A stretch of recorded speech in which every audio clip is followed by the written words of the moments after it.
a class where you are opportuned to be educated. You know, northern Nigeria is of two types. You have the people that don't trust education.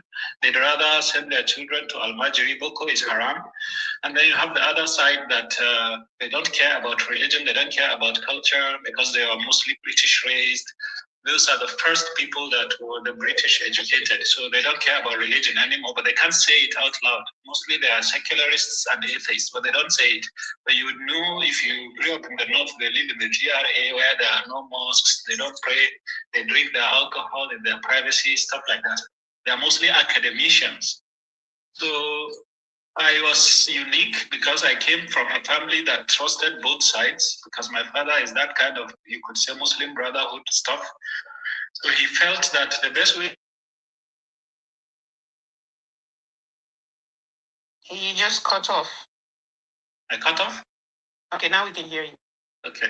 So my father thought the best way to, when the jihad comes, the best way to help Islam is to be educated. You can't fight jihad with bow and arrow and swords. You have to know how to fly helicopters, how to fire your own guns, or maybe make your own things. So I was educated in that kind of thinking that when I am needed, if I'm in the military, then I'm needed. If I'm a doctor or a pilot, if my religion needs me, that's when I'll be very handy for the cause. And I finished Hassan Ibrahim Gurzo in Kano, which is a Muslim-only secondary school. Only Muslims are allowed, even though it's a science school.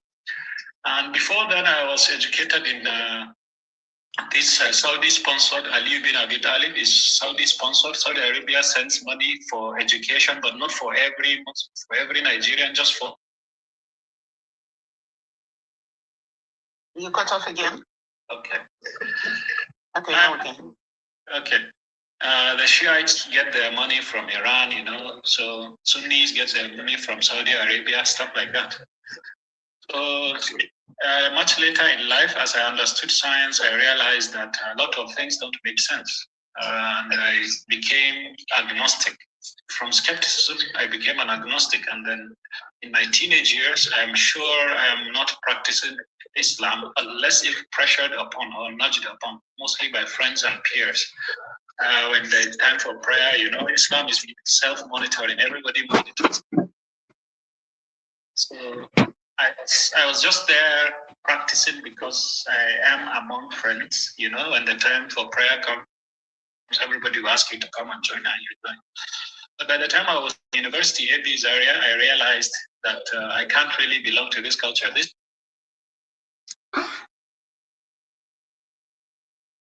What is going on?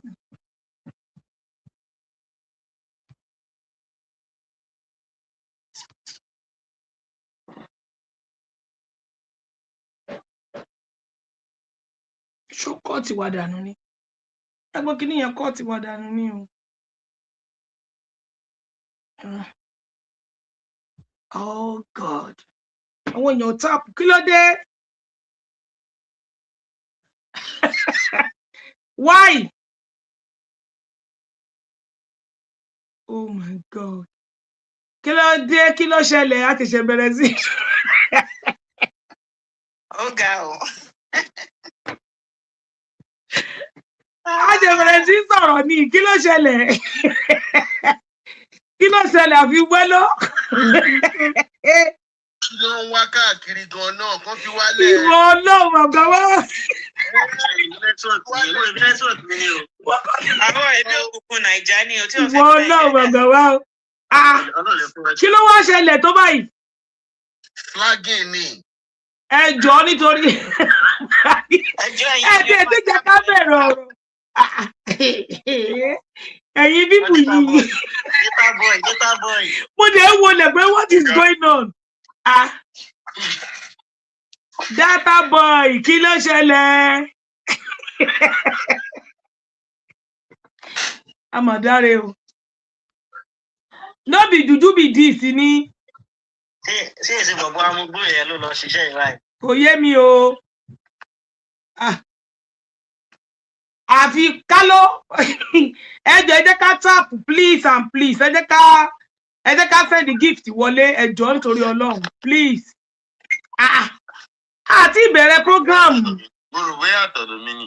Ọ̀dọ̀ yín kọ́. Mo ṣáà wá ara mi káàkiri. Àwọn bíbù yìí ni ẹ jọ̀ọ́ torí Ọlọ́run. Ẹ jẹ́ ká da love bolẹ̀. Ẹ bá wa invite Bala padà, please. What is going on? F1 4444, please. Ẹ jẹ́ ká send the gift wọlé ẹ jọ̀ọ́ torí Ọlọ́run. Ẹ̀yin ọmọ data boy, ayé yín ò wù mí o. Ti wà ní nìkan. Ẹ ti ẹ̀ tí mo kọ́ tó fẹ́ sọ. Ẹ ti ẹ̀jẹ̀ gẹ́lẹ́dẹ̀ pẹ̀ẹ́dẹ́ náà. Ẹ má jẹ́ káyà, kí ló jẹ́ káyà yín já gan? Àdéhùn àti bàbá yín àtẹ̀yìn ẹ̀ẹ̀kan yóò balẹ̀. Nísìnyí.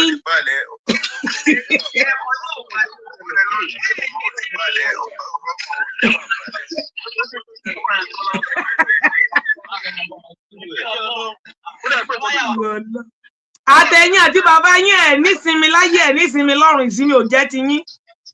Ó ga o. Àfi wẹ́lọ́. Jẹ́ ń try láti pè bóyá wọ́n ti block yẹn.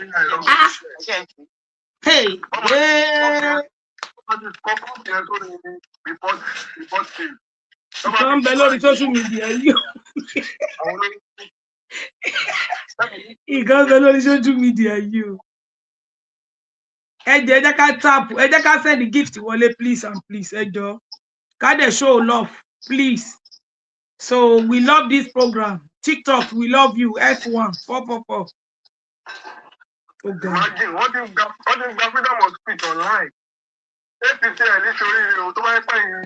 Àṣẹ. Àyàmọ́ pè yín.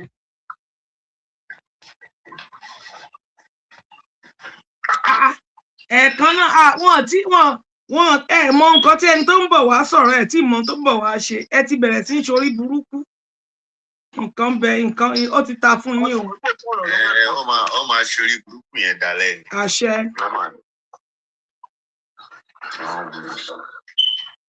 F1 444, ẹ jẹ́ ká tún ṣe ẹ̀. Nǹkan tó ń ba eyín jẹ́ nítorí Ọlọ́run. Ẹ bọ̀tẹ́ tó ń sọ̀rọ̀ kò tí ẹ̀ tí mọ tó fẹ́ wá sọ. Ẹ mọ ibi tó ń lọ. Ìtọ́ jẹ́rí gan, ìtọ́ pàmí lẹ́rìí gan nìyẹn. Àtàwọn àti bàbá wọn. Wíwá ara mi ká gbé ibo mo wà. Brother don lórí. Donna Ribaba. Okay. Yes, sir. Yes, sir. Okay, sir. Mo fẹ́ rí response sí ọ̀rọ̀ tí ẹ sọ lẹ́ẹ̀kan nípa ọ̀rọ̀ ustaz tí wọ́n bá olóbùkú nìyẹn ṣe ẹni sùn. Ẹ jẹ́ ká tap F1 444. Tẹ́ bá follow program yẹn ẹ rí i pé ní mo wà lára àwọn tó béèrè question lọ́wọ́ wọn. So ìgbà tó mo béèrè lọ́wọ́ wọn nípa vote tí Tinubu rí ìgbà tó ń sọ̀rọ̀ ìyàmẹ̀yà. So mo fẹ́ ká understand ni pé bí mo ṣe wà yìí I'm a Muslim and I'm a proud Muslim. Exactly, I am. Ustaz Jamiu ó kàn yẹ pé yín sí.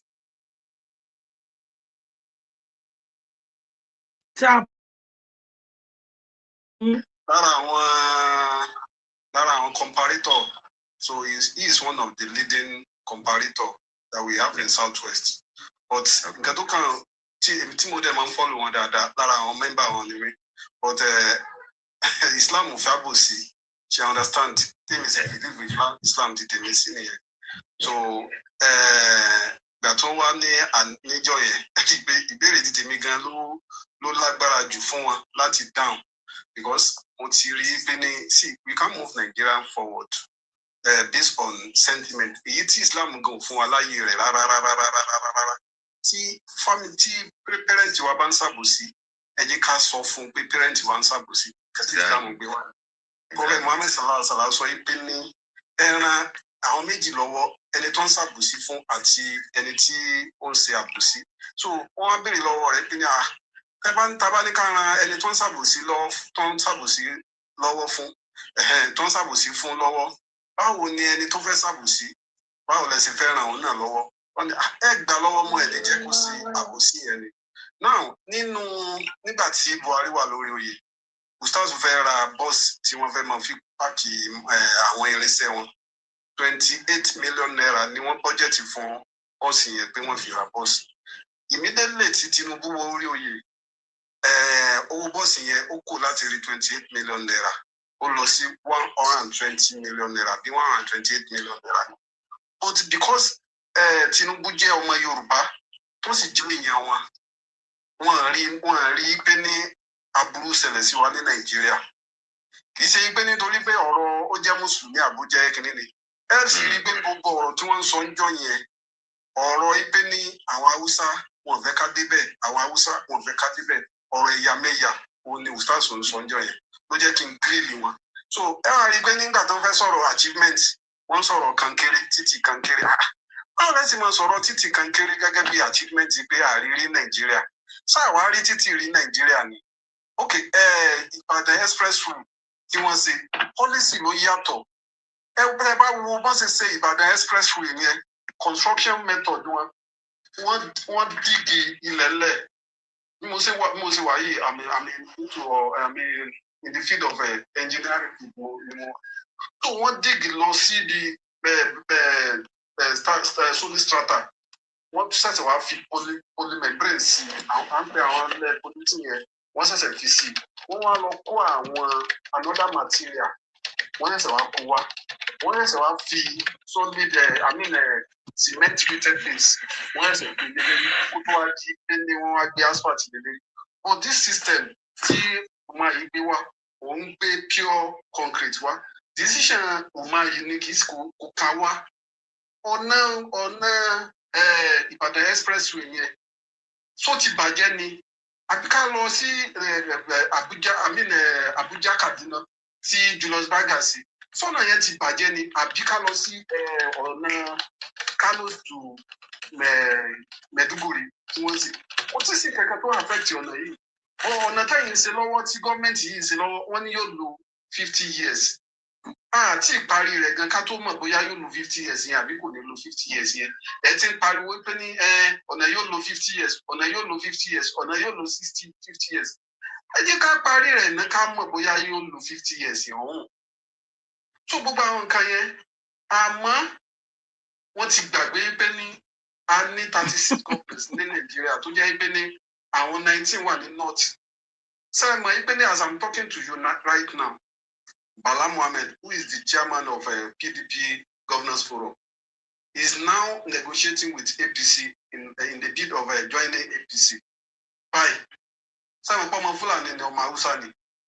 Kò sí mi ò mọ ẹ̀yin nísìnyí ẹ tún mọ̀ nípa Haúsá jù mí lọ. I can see it in your intonation that you are even more better in Hausa than I do. Do you understand? So you, the long you stay in Hausa, you can't differentiate them. Do you understand? You can't differentiate them from Fulani because we all call them Hausa Fulani, Hausa Fulani. But in that north, how many governors in that north has not joined Tinubu in the APC now? Is it fair for us to say, okay, our Hausa, our Fulani won't get Tinubu débẹ̀ again? Even Igbo tó gbé Tinubu wọlé is over. Okay. Okay, ṣó ti wà under ní comment section bí. Mubarak request up. Okay, and àbí kó comment so màá lè. Ó ti comment, ó ní add me back. Under.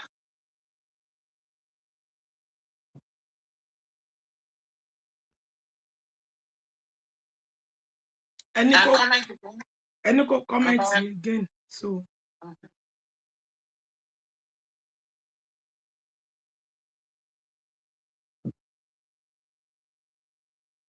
Type your comment again, Mubarak. Mi ò rí comment. Náà lè tó kọ́kọ́ wà ní tẹ̀tẹ̀tẹ̀ rí. Okay, èmi tẹ share button ní bíbá yìí.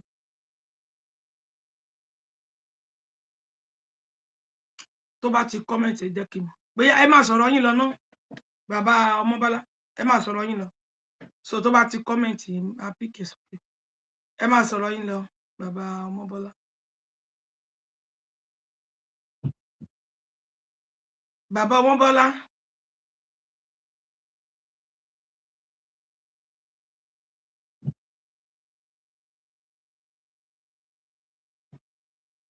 Ṣé ẹ ń gbọ́ mi ṣá? À ń gbọ́ yín. Okay, Baba Mobola, ẹ continue ọ̀rọ̀ yín so kí o fi comment padà. Mo ń wo comment section. Okay. Mi ò sì rí comment yín.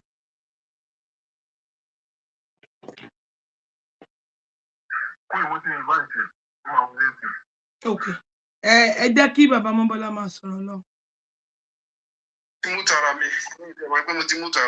Ẹ ti mú tara yín. It is not for fear for us to say, okay, boya Hausa kan àbí Fulani kan fẹ́ kó débẹ̀.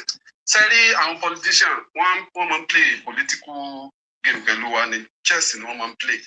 Kò sí tó kan Tinubu as Yorùbá man. Tó bá yẹ pé ní decision yín gẹ́gẹ́ bí Yorùbá kò ní favour rẹ̀ in a political way. Ó pè rẹ̀ kó lọ pẹ̀lú àwọn ẹ̀yà míì tí ó bá pè rẹ̀. Tó bá yẹ pé ní yóò ṣàti favour rẹ̀ ni. Bẹ́ẹ̀ náà sì ni àwọn tó wà ní north náà. So they are just playing divide and rule. But àwọn tá a kì í ṣe politician. Tá a bá rí government tí ò bá ṣe dáadáa. Kò sí tó kan religion bí kíní yìí. Kò sí tó kan ẹ̀sìn bí kíní yìí. Ẹ jẹ́ ká sọ jáde pé ní kíní yìí kò dáa. Ká sì fight ẹ̀. So ó lè ti wà ní government yẹn for 4 years nìyẹn. Kò perform well. So ẹ jẹ́ ká sọ pé ní kò perform well, but nǹkan tẹ́mi rí lẹ́nu nínú àwọn tó ń support government ni wọ́n fi achievement kankan wọ́n fi support rẹ̀. Ìsàyẹ̀dà kan lu wípé ní ọmọ wa ní ẹjọ́ ṣe kínní ẹjọ́ mọ̀ sí lọ táwọn Haúsá bá débẹ̀ yóò jẹ́ àwa Yorùbá tí kínní àbí kan lo religion gbogbo ẹ̀ wọ́n sàn ń lò papọ̀ wọn àrà achievement kankan tó fi sọ̀rọ̀ ní fún máa yìí. So it is not until when you are religious or you are not religious before you know what is better or what is better. Yes, sir. Ever been when you are Israeli na attention in Italy. Okay, kò sí problem. So it is not until when you are Yoruba or not before you have your brain set. So we should not follow the leg over or this divide and rule of this politician. They are not here. They are not in there for us. They are in there for their self and their family. Look at it. Imagine, Bala Mohammed is now negotiating with them to join them. It is on the value of a living office, or maybe by 2027 now, his 8 years it will be completed. Yes, sir. Negotiating with them. You know, when you said the man was defending Tinubu, okay, Tabawo Ubai, who was the person who supported Buhari for the 8 years that Buhari spent in destroying the people? It was this same Tinubu, this same person. 2019, before NSAS and everything, he kept quiet because he knows his own turn will come. And the Hausa people, the Northerners, let me don't say the Hausa people, the Northerners, most of them, I'll say, when they were, when the 2020 NSAS was happening, they had most of their religious leader, whatever leaders over there saying, oh, don't support the people from the South because they don't want Buhari, they don't want this, that's why they want to destroy his government. Today, who are the people who suffer the most? They are the same people. They are the ones who suffer the most. And now the terrorism that he brought, because he literally brought it, it is now spreading and going down to the south. And we have some mad fellows that will come and tell you, Tinubu this, Tinubu that.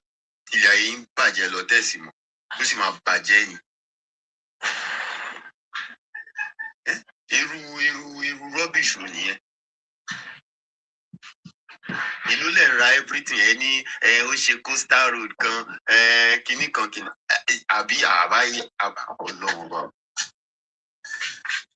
There are some things in Bangboba in Numan people isha. Irú àwọn ají àjẹ òlélẹ ìgbà ìtòrọlọ. Ẹ ń jìyà, ẹ̀sìn love yà tẹ̀ ń jẹ yẹn torí pé yẹni tó wà ń bẹ̀ ìzè Yorùbá ṣe é já wèrè ni. ajíyàjẹ. Go. Ṣé nǹkan tẹ́lẹ̀ rí bẹ́ẹ̀ ni pé ẹlẹ́ta ló pọ̀ nínú wọn. Right? Most of them want to believe pé Nàìjíríà yìí ó ti tẹ́ àwọn ọlọ́run àwọn níbì kan lọ́mọ. So wọ́n dẹ̀rọ̀ pé àwọn kan ní potential ní country pé nǹkan bẹ́ẹ̀ a fẹ́ ṣe a fẹ́ kí Nàìjíríà dáa. Wọ́n ti wá rò pé òkè tí kò bá ti níwà òkè fáwọn náà a fẹ́ kan jọ fọ́ ògbé at least ọmọ wa ṣáà ní bẹ́ẹ̀ because gọ́ọ̀mẹ̀ntì tó wà níta ń ṣe APC gọ́ọ̀mẹ̀ntì tó gbọ́n gan ni wọ́n gbọ́n wọn ò kì í ṣe gọ́ọ̀mẹ̀ntì fún àwọn masses. Even most masses ìjàmbá most masses tó ń follow wọn gan àwọn gan mọ̀ pé gọ́ọ̀mẹ̀ntì kì í ṣe tiwa. Because èmi máa ń sọ fáwọn èèyàn mo ní country yìí kì í ṣe nǹkan tó hard láti fix tó bá máa fix country kì í ṣe nǹkan tó hard. You just need to call people okay there must be accountability. Tó bá fún yàn lówó báwo ló ṣe náwó yẹn pé transparency okay a ní Tinubu ṣe gẹ́gẹ́ ẹ ní láti defend the government Tinubu. Ẹ jí ká wo tó bá yẹ pé gọ́ọ̀mẹ̀ntì ṣe nǹkan gbogbo wa la máa rí ṣé kó wà transparent. But everybody ó ti wá fẹ́ di pé wọ́n bá ti inú mú èèyàn ara rẹ̀ yá ẹ fún ní rice gọ́ọ̀mẹ̀ntì kò àwọn èèyàn rí bí ẹ fún ní rice. Rice everybody wá fẹ́ ṣe òdo mọ́ Yorùbá yẹn wọ́n ṣe tí wọ́n á ba orúkọ Yorùbá jẹ́ kò síbi tẹ̀lé dẹ́sìn ojú tó fi ń wò wá gan tàbí àwọn Yorùbá náà àwọn eléyìí tí èdè yẹn kó rí bẹ́ẹ̀. Mo rí èèyàn kan ní comment section ṣe tó sọ pé Tinubu tó bá ti ṣú ọ̀fọ̀ ọmọ ọ̀bọ̀ wá sókè wá defend kó wá sọ achievement ẹ̀ fún wa kó wá sọ fún wa Ọlọ́run ṣàánú wa bẹ́ẹ̀. Bí mo fẹ́ sọ ni Ògúnládé àbí kí ni wọ́n porúkọ ara wọn pé bóyá wọ́n lè rí wọn gbé sókè àmọ́ bóyá space. Ògúnládé come up. What is happening? Guest, I don't know. Tickets bá ti di ma wọlé come up. Káyé bá fẹ́ bàjẹ́ come just come. Ẹ̀yin aláì bàjẹ́ yìí. Bá ṣú ọ̀fọ̀. Onídìí kí wọ́n ká wọn ṣépè wọn ní ẹ̀rọ mọ̀. Bọ́dà bó ṣe wà yẹn ìpè ní ìpè lọ́gbà wà láìdáláì ti lọ́gbà. Wọ́n ti gòkè. Ògúnládé, please, before you go on, can you please give us some achievements in this government, like things you have achieved as a person, and you feel this achievement can stick to you for life, not a temporary achievement? Yeah, I'm going. The problem of Nigeria is not Tinubu. Who is it? Number one problem of Nigeria is religion. Okay. And we have to deal with that first. No. I thought they asked you one question. They asked you question. So you can't just be spinning. Exactly. I just asked you achievement that you have achieved. Question. Then we can move on with whatever you want to say. To campaign for Tinubu here for us. One reality. Ẹ̀jẹ̀ tó gbọ́mọ dání ẹ bá wa gbé ọmọ sẹ́yìn díẹ̀ jọ. My dear brother, can you just answer the question? Ọ̀dọ́ ni mo ń dáhùn yìí, mo ní gbogbo society kò síbi tí ìjọba ti ń pèsè iṣẹ́. Ministry ni ìjọba máa ń ní. Ministry wọn máa create enable environment. Okay. That means like, wait. Okay, you said something. I want to take you on that. Okay, has Nigeria government provided any job for anybody in Nigeria right now? See, àwọn èèyàn ló máa ń provide. Nigeria government ti pèsè iṣẹ́ fún èèyàn ló máa èèyàn lá provide iṣẹ́ fúnra rẹ̀. Ìjọba bàbá kí ni function government gan? Kí ni iṣẹ́ government ẹ bí léèrè pé kí ni function government gan? Function government to provide enable environment. My dear brother, government will provide iṣẹ́. Government will provide iṣẹ́. Irúṣẹ́ wo ni government provide? Government na company náà àbí? Okay, so government will provide iṣẹ́ kankan fún Nigeria lọ́wọ́lọ́wọ́ báyìí. Government will only provide enable environment. Enable environment. You don't what is the meaning of enabling environment? Tí Bàlá ti dé àyè ẹyọkan mo ti fàyè ẹyọkan sí bíbá yìí tí mo ti péjì mi sí. Ẹjọ́ ti gbọ́ mà tí Bàlá ti dé kẹjẹ kí n máa yé wà yẹn. They provide an enabling environment, right? Yes, the government do not produce or provide jobs, but guess what? They make policies to be able for people who are coming to invest, to be able for them to come in and invest. What I'm saying. Wait, hold on.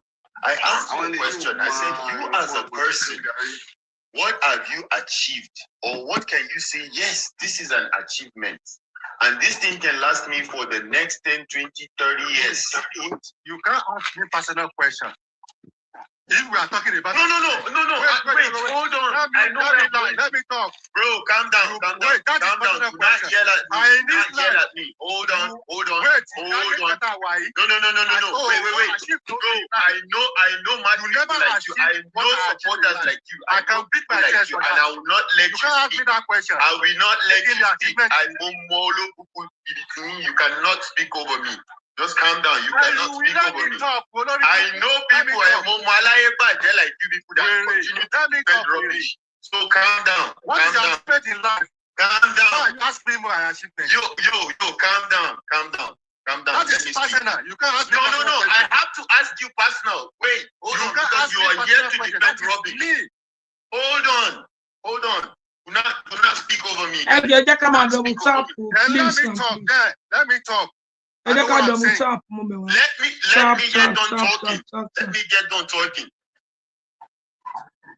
me get done talking. I just asked you, what is your own achievement in this government?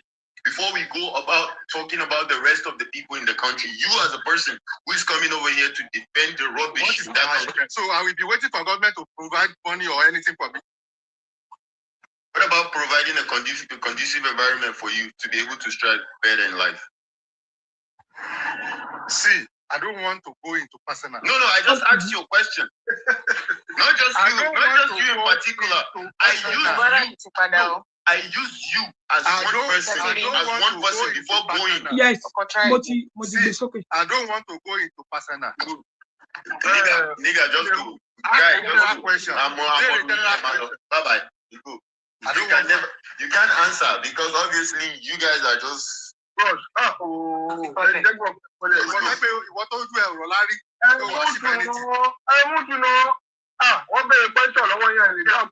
ti gbé bàlá táwọn tún remove bàlá náà. Ta ló tún remove I'm bàlá? just starting you as one person.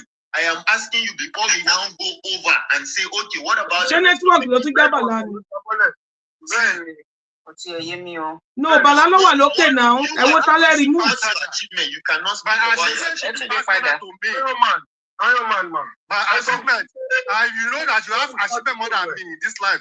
Let me know with evidence, and I can give you evidence of my achievement. Okay, let me tell you. Ṣé network ló jà ni? You see, in that same Nigeria. No, mo ti gbé sókè yìí sọ lẹ pé network ẹ gan wà okay. Same Nigeria tó fẹ́ máa defend yẹn. Same Inú òyìnbó ló Nigeria. wà. Bẹ́ẹ̀ tí network ẹ ò dáa. Calm down. Let me tell you. Mo ti Achievement, gbé right? sókè We'll yìí talk sùn. about achievement. Okay, that same country that you see, served the country for good 12 years in the military. I mean, my 12th years in this military in the United States. Are you mad? If you're talking about achievement? Are you mad? Because we are asking you about. We are asking you, and you were telling. You guys are just in America. What are you talking about? You guys are a bunch of buffoons. You are a bunch of fools. Because we defend a drug. We defend a drug. Is that a new thing? Oh no, it's not a new thing. I'm just telling you. You are in America. And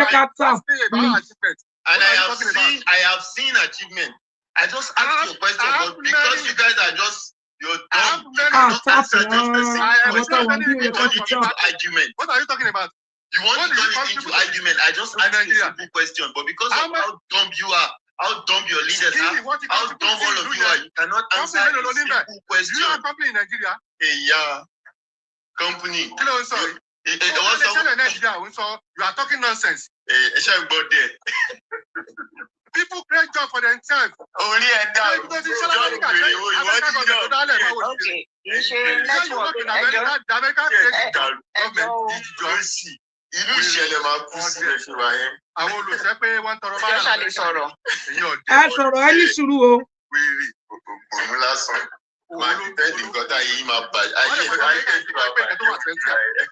À ń gbọ́ yín mà.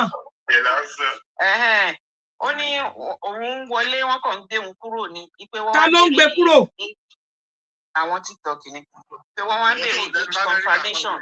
Okay, bóyá ó dìgbà tó bá wọ́n wá sọ pé in review ó ní ó ti padà wá. Yeah, maybe he has to verify his account. Ó ti padà. All right, Mubarak, we're listening. Okay. Sorry for that rude interruption. I noticed everybody got offline. Yeah, that was them trying to disrupt this thing. Maybe you're saying something they find uncomfortable. I don't know. You remember it happened at the other live too? Yes, indeed, it did. Yeah. So I'll keep rushing before they remove us again. Okay. Yeah. So after my university or during my university, I was sure I am not a believer in Islam. But you can't tell anybody. You can't tell at home. But then Boko Haram came, and then killing started, and I realized I have to tell my family. Please don't use the K word. Bani. Okay. So unalive. You can use unalive. Okay. I'm still learning. So I told my family that these kind of activities by the Boko Haram is actually the religion. My father was not happy that I could say that, and they took me to a psychiatric hospital. But what people don't even know is that the doctor certified me sane. The doctor said I was very sane, that what I'm saying does not constitute madness. But my father was not happy. So 6 months later, he made an arrangement with another doctor.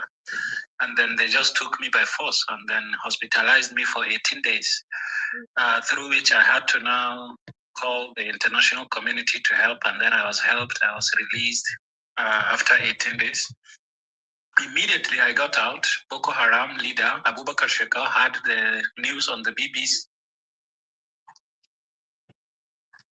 The video he made about the Chibok girls. So he opened the Chibok girls mockery with me, that I'm that kind of a contractor for the Jews, that this is what Boko is about. This is what education is about, taking children of Islam into idolatry. And he threatened me. That was 2014. And immediately after, ISIS headquarters in Al-Raqqa released a list of 100 people to kill. I was number 42 on that list. Okay. To buy. Yeah. So I was 42 on that list, and then I got out, and then I did my own thing. But Nigeria is one kind of system that Boko Haram was killing Muslims, but the Muslims were shouting that that person has to be pied. That person has to be pied because he has left the religion. So they were saying I should be pied, and Boko Haram is saying I should be pied. So they agreed on that. But then Boko Haram is still killing them. So that was then.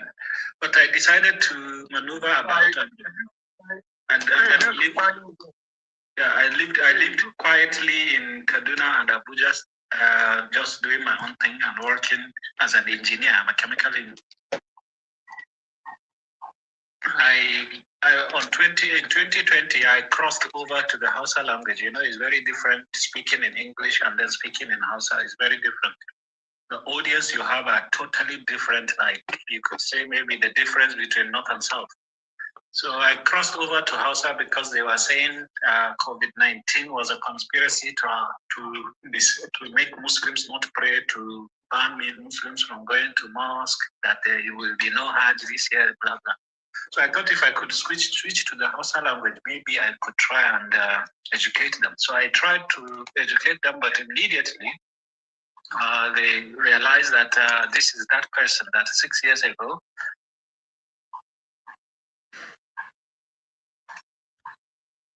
and then those English-speaking folks that were already normal with me thought that, oh, this is the best opportunity. Then they picked it up again.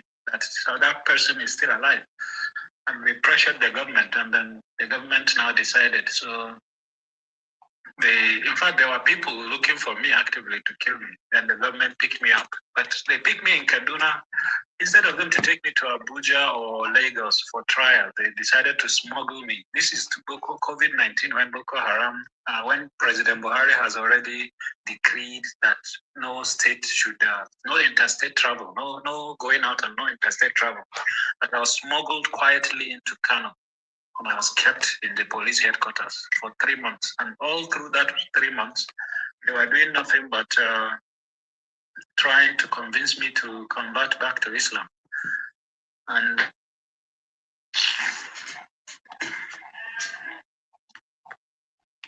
decided to try me based on Kano's penal code. Kano's penal code is Sharia, but incorporated into the constitution. So it's blasphemy, but in that kind of setting. So I was kept for 24 months without trial, without bail, without court for 24 months. And then I was taken to court, and then I was given 24 years plus 16 years. 24 years for saying things that could make people go angry and start buying people. That's the inciting this thing. Then the other charge is insulting the religion itself. They said I insulted the religion.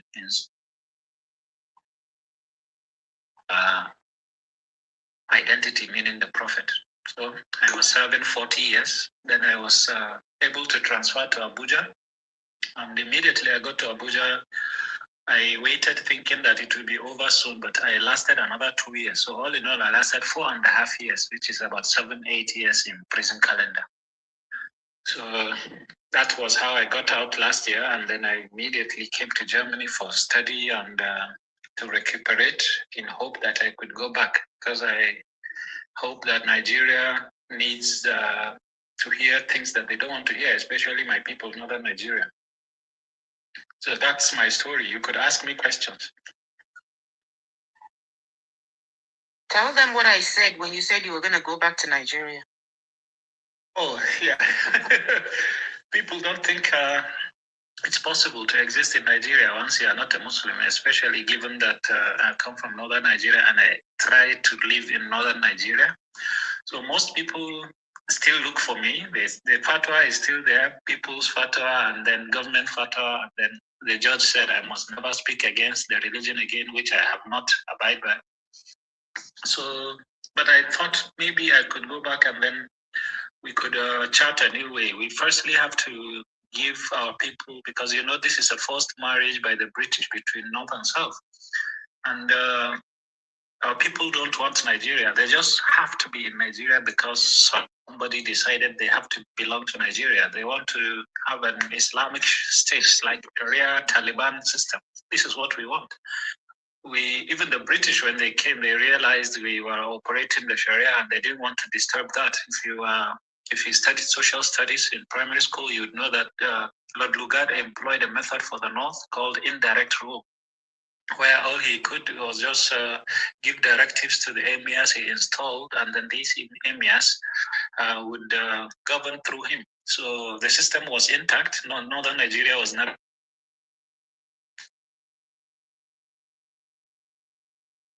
You cut off. Okay.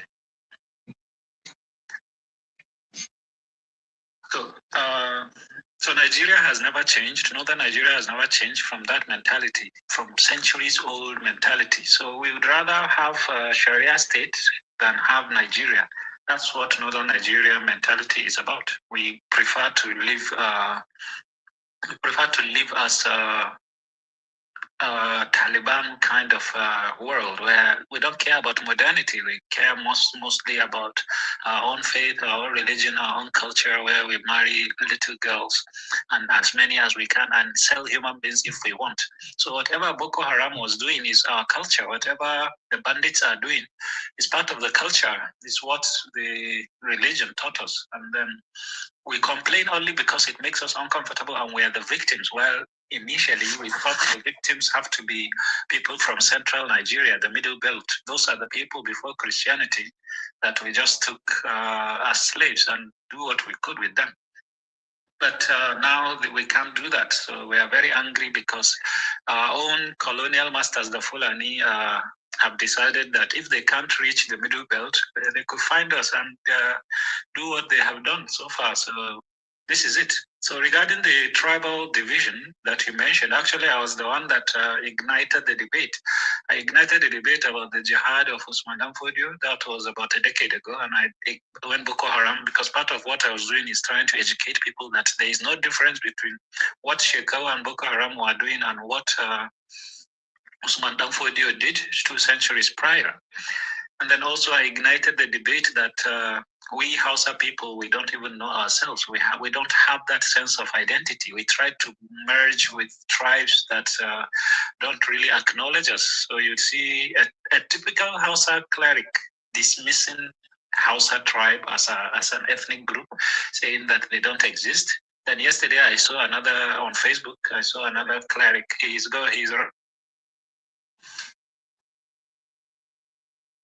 You cut off. Okay. So the cleric running for governor in Sokoto State in an effort to dismiss Hausa people because they have tried to dismiss the Hausa tribe and they failed. So now he was saying just yesterday that the Hausa people are part of the pharaonic Pharaona from Egypt. So we are just part of that culture of idolatry, that it's the Fulani that came and cleansed us to give us Islam. This is just 18th century, 1804. But if people are versed in... Pharaona is Hausa language for Pharaoh. Yes, Moses is Pharaoh. You know, the prophet only knew one Pharaoh. That's what the Bible told him. So he didn't know there were 5,000 Pharaohs or dynasties for 5,000 years.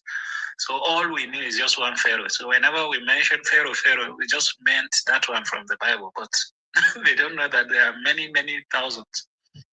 So now, also what that man was saying was actually an insult, but luckily now people have woken up and they're talking about it and they are dismissing his congestion. He was saying that we were pagans, even though we were Muslim from the 11th century. We were Muslim with contact with the North African tribes.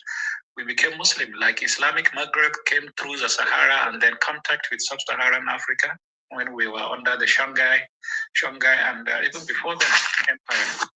So we were Muslim for 700 years. Then Osman Dan Fodio came and gave us his own tribal kind of colonialism, calling it purification and revival.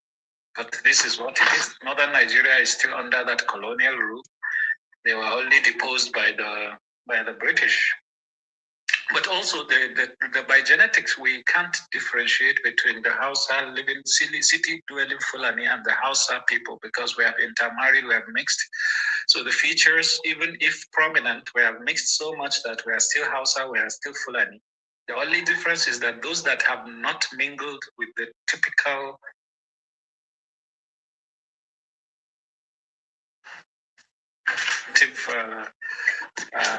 culture that has been so far. So this is the problem. So the Hausa and the Fulani are one people in the cities, living in small towns and villages as farmers and herders. But then you have the bush ones that are mostly connected with the nomadic North African tribes, and they always come about.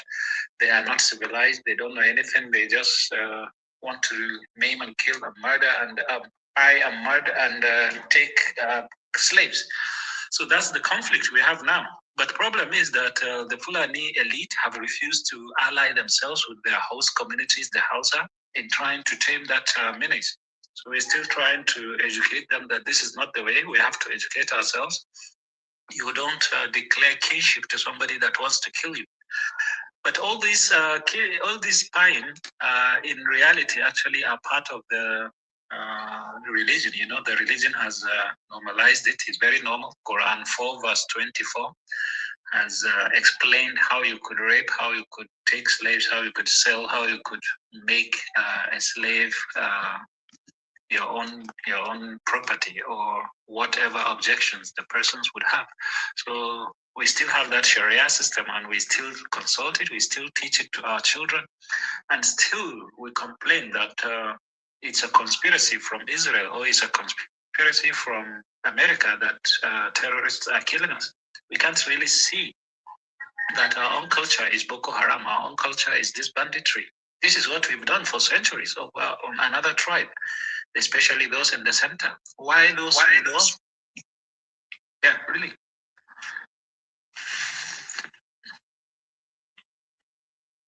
Go ahead, Mubarak. That was a feedback because somebody turned on their microphone. Okay, so that's it. So we're trying to educate our folks, and what I propose now for the foreseeable future is Nigeria to have an unambiguous constitution. The new constitution with a clear mandate. We could ask for through a referendum whether people want to belong or they don't want to belong, and if they want to belong, in what way. It could be an autonomous state of the union, such as what other countries have gone. We could respect ourselves, have our own laws. We already have our own laws. The culture is superior to the constitution. For example, the constitution would stipulate 18. ẹ jẹ́ kí a double tap kí a tó máa béèrè question. Ó dẹ̀ pé next. I think we need to have question. Okay, ẹ fẹ́ béèrè question. Oh, network. Kí ló dé? Kò pẹ́ tó join TikTok, so kò tí ì mọ gbogbo àwọn rules yẹn. Gbogbo àwọn language tó ń bẹ̀rẹ̀, ó ṣẹ̀ṣẹ̀ try láti get used to it. Okay, ní remove again. Why remove? But àwọn tí ẹlòmíì kò ń ṣe bẹ́ẹ̀ fẹ́ lòmíì náà. How to take them home when they are speaking really. Okay, somebody wants to ask question. Ó ti padà. Great life. Ẹ bèrè question yín. Mubarak, try not to use the K word and try to use grape. You know, like the fruit, grape, instead of the other word. Okay. Okay. Great life. Ẹ bèrè question. Before people start asking questions, I think you should go into your vision, how you think we can repair this, so that it doesn't look like you're just complaining and there's no solution. Okay. Okay. So my proposals were simple. We have a new constitution. Firstly, we must have the referendum first, because we have to ask people: do you really want to belong, or do you want to go? So people that want to belong can choose to belong, because we can't continue where the founding fathers are all going. Obasanjo is 89, Yakubu Gowon is, I think, 91. Babangida is almost 88, something like that. So these are the people that fought to save Nigeria, to keep Nigeria one. And these are the people that believe in Nigeria. But beyond that generation, nobody really believes in one Nigeria. We are so different now that you could see it with an international development. There could be a war going on in the Middle East, but you will see the total polarity of Nigeria, where Southerners would go for one team, the Northerners would go for another team. But the saddest thing is that if that one country would declare war on our country, then our own people will rise and wage that war on their behalf against us. Should a fatwa come from that cleric that was killed? Should he have Fine. Okay, fine. Should that cleric have declared? Please. Yeah, okay. I'll try and pay attention. So that cleric that was pied in Iran, should he have declared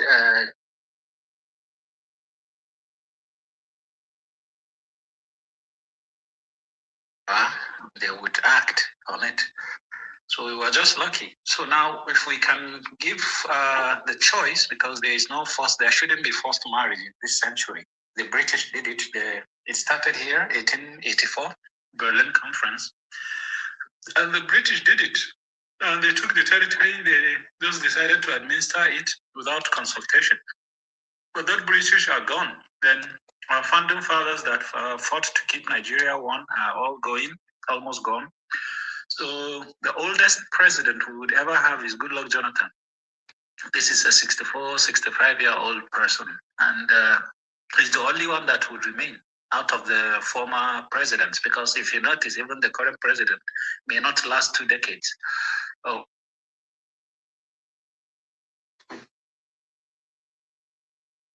hands. declare that referendum date. We have to give the government a date. Then if people choose to live in Nigeria, then we can now decide whether we want to share resources or everybody to determine for themselves what they want with their resources. You can't just be taking money from one region to share to everybody, and that's why the nation cannot move forward, because everybody is just depending on one resource. So we have to decide on that too. So resource control, federal character, all these times that, there have been favors here and there. I could just score 160 in JAM, but then I have to compete, in class with somebody with 240. And we have the same admission because I come from the north, he came from the center or the south. It doesn't matter. We have to have that. So there's no justice in terms of these things, resource control. And what I believe would happen is that we have to be the ones to decide that, not these politicians. The politicians, as long as they're making money out of the system, they don't care. So they can't tell that the country is so fractured that we are totally different. They are just united at the top, but we are not united in the bottom here. So we have to start that advocacy about referendum.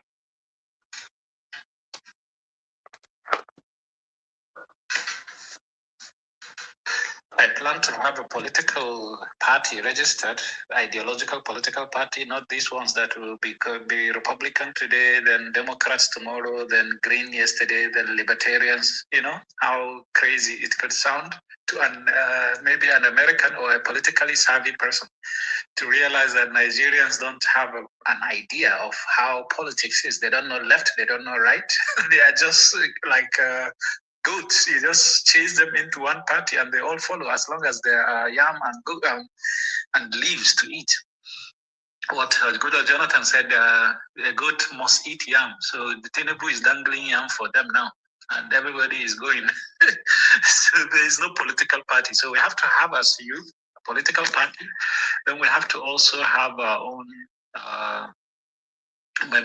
what we could call agenda, where we can define what Nigeria needs. What we don't even have to call it Nigeria. It could just be a union of customs union where everybody taxes whatever passes through their territory.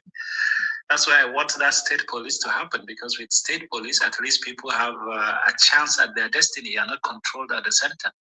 You know, Nigeria used to be a very federal system under the parliamentary system, but then we came and became a unitary system briefly under this Aguiyi-Ironsi to centralize power. Then the coup happened, and then we went back to whatever system it is now. But this system is unsustainable. What we are veering towards is a civil war. Firstly, how between Hausa and Fulani, they could suffer a civil war. Also between the north, a conglomerate of Hausa, Kanuri, Fulani, there will be another maybe aggression with the Christian center, you know, the tribes that are marginalized and have always been the domination by these three major tribes in the north. So even though they are big victims by themselves, within themselves, Hausa victim of Fulani, Kanuri, victimizing other smaller tribes, you know, we still have our own unifying factor, which is religion. So with religion, then we became enemies to the center because they are Christian. They were only Christian 2 centuries ago. But before then, they were just roaming about, and we thought they don't even belong to the... Just took horses and we just went to raid and take them and make them our slaves and then sell in the Saharan trade, you know, crazy things. But at least now they are educated and they have a protector in the person of crazy Donald Trump. So at least they have a godfather, but the north, the far north, don't have a godfather. They don't have direction. That's my people. We don't have an orientation. We don't know. We want someone to adopt us, like maybe Saudi Arabia or Iran, because we really are looking to be Arabs. We want to be valid in the Arab world or in the Islamic world, but we don't matter. Why don't we matter? Because we don't have that level.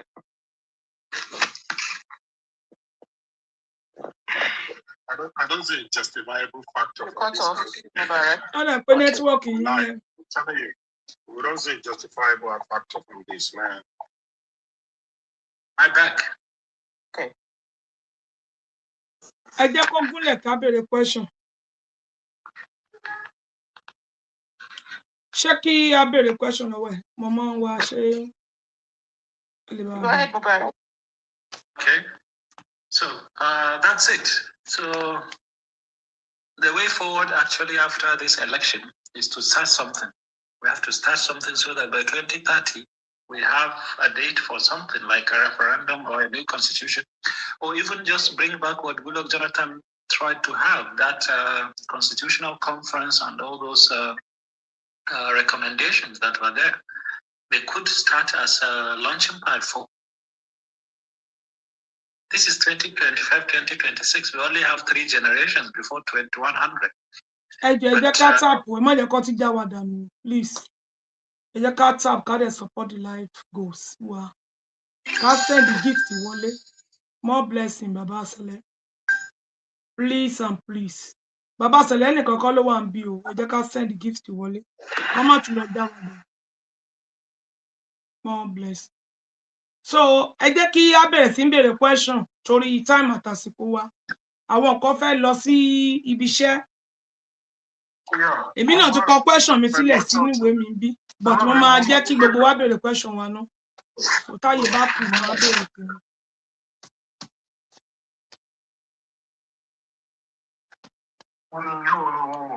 Mubarak, are you there? Thank you. My question was this: what gives you that confidence? What did you see that made you say no, you are not doing this? Your APC in your okay. Baba. Okay, what gave me the confidence, right? Yes, to leave it. As I told you, Northern Nigeria is divided into 2 categories of people. Those that want to be educated because they don't care about the culture or the religion. That's the elite or the GRA people. And then those that, I'm talking about 1980s, 1960s, 1980s Nigeria. There are those that don't care about education, and then there are those that care about education.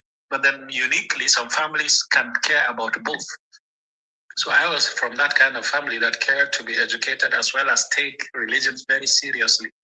If you take religion very seriously and then you are going to school understanding science, then things will not make sense, because hardly would you be that strongly educated and not see the inconsistencies there. So immediately I got hold of science. I realized religion doesn't make sense. But it's not an instantaneous realization. It's gradual. Today you see this fact, tomorrow you contemplate, the next time you ask questions, you are given half-hearted answers or threatened, or even you get the flogging. So there are a lot of things that wouldn't make sense, but you have to grow into an adult. Like I think in my late teens and then early 20s, that's when I was sure of my philosophy that religion is wrong. But you could decide not to even talk about it because it's dangerous. But when you see Boko Haram or you see terrorism rising and then all this violence, and you realize that this is coming from the religion, then you have to tell people the truth. That's when you realize you have a duty, because they are confused. They would just say, great life. Emma, join me for that. I better be the question, Ketolo. Great life. Yeah. Please, 1 minute. 1 minute, please. Great life. Do you want to ask your question before you left? Yeah, I just quickly want to throw a question to it. Because because you want to go to church. I'm just at the front of the church. I need to go in now, but I want to ask a quick question. Okay. So how does it justify what is the way out? He's speaking about referendum and he's pointing out to some other angles. What is he trying to make us understand about the country called Nigeria? I think different measures have been applied to keep this nation going positively. and the situation still remain what it is. So of the opinion where I belong is that I don't see we trying to conjugalize, trying to mutualize the nation together on this platform of what he's suggesting. Because no matter how much we try to unify Nigeria, this chaos or this consistent pandemonium will still continue to increase. And the doorway to the consistent mess in the country is tied to the religion of Islam. Let's call it spade a spade. The major ultimate problem of Nigeria is tied to Islam. The bona fide issue that is generating now, that is leading to the demise, the consistent demise of people, is tied to Islam. And if you look at the inconsistency in our political sector, are you making a submission or asking a question? Ẹ jẹ́ kó sọ̀rọ̀ náà. Ó máa dáhùn, kó máa sọ question yìí náà. Ẹ jẹ́ kó sọ̀rọ̀ náà. Come on, you don't. I'm asking a question. I'm using my. I know what I'm putting across to him. Oh, you might be the I'm question. going straight to what he said. I'm talking based on what he initialized. See, that's what when you drive into people's when they are on the floor, you try to digress them. So, Queen, I think I might come back again. Please let me just go into the church. Thank you. Okay, thank you.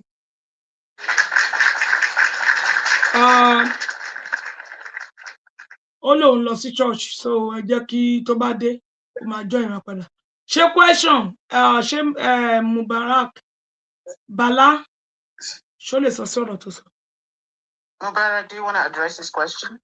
Yeah, I understand him. I think this is what we are on the same page here. But you know who is not on the same page? The politicians. They are blind. They don't know that the North is increasingly becoming ungovernable. The North has never been conquered. The North is ungovernable, but at least some people love try. that what you said. Ungovernable. Thank you very much. Yeah. So, and it's only going to get worse. The only times it gets rescued is because some maybe military intervention comes, and then everybody is put back in his senses by the power of the gun. But this is democracy, and if you notice, it was almost going to hell in 2014. Then we brought back a general to give it one last try. It's like a coup, you know, don't just remove democracy, bring a general that can drill sense into the psyche of the Northerners.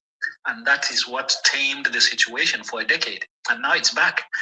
So if we are not lucky and we end up with another coup, then maybe the country will sustain itself. But you know, the corruption that bedeviled the country and the lack of development is because the military has been there for 4 decades. So if we end up with another military system, we'll just perpetuate ourselves into the same poverty. We are still the poverty capital of the world, and we'll perpetuate ourselves under that kind of system without freedom. But all this enforcement is because Nigeria, by somebody's definition, has to belong to one country and one identity. While increasingly, you'd realize that the North doesn't want to belong. You wouldn't have a problem with Odudua or Biafra uniting to form a republic. You wouldn't have a problem with the central Nigeria.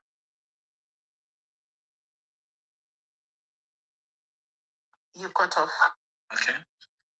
Okay, and about if I bear a question. So, to that one, you want any comment section to what's okay now. So, call him and can drop Kyle me was okay. Okay. I have 3 questions to ask him.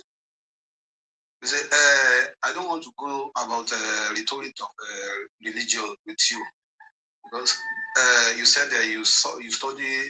Question about if I bear any Kyle. What I want to ask you that do you know there is what we call in faculty of law in Nigeria? There is a department called the Sharia Law Department. Yes, I know that. Yeah. Okay, you know that that course is taken by Christian also. Yep. Yeah. Okay, that one. That's number 1. Number 2, I've even okay. Let me comment. Okay. Thank you, sir. Talo to bear a question.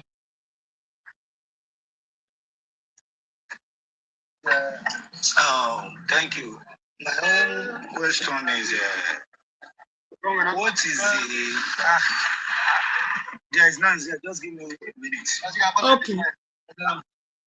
Ta ló tún fẹ́ béèrè question? Okay. I can continue with the question. Okay, tí rántí pé ẹ̀pá dọ̀tí ẹ̀ sílẹ̀ ni.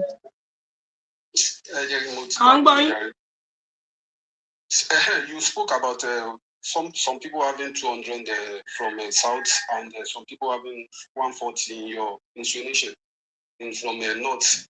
Do you know that there is what they call catchment area in Nigerian University? Yes, I know that. Okay, what is it meant for? It's for people to... Yeah, it's normally a structure where you can get admission either in your own state or the state closest, or the next 3 states closest to you. Okay. Yeah. Okay. But then also, the Constitution allows that you have the right to roam in any part of the country, settle, and then start life. I understand you. You know that they create that buffer for people that are staying in the state or around the state around to have more opportunity than those coming outside, huh? Yeah. Okay. Can you tell me how many of the northern people that are studying in UI or Lagos, University of Lagos, that are having that kind of opportunity?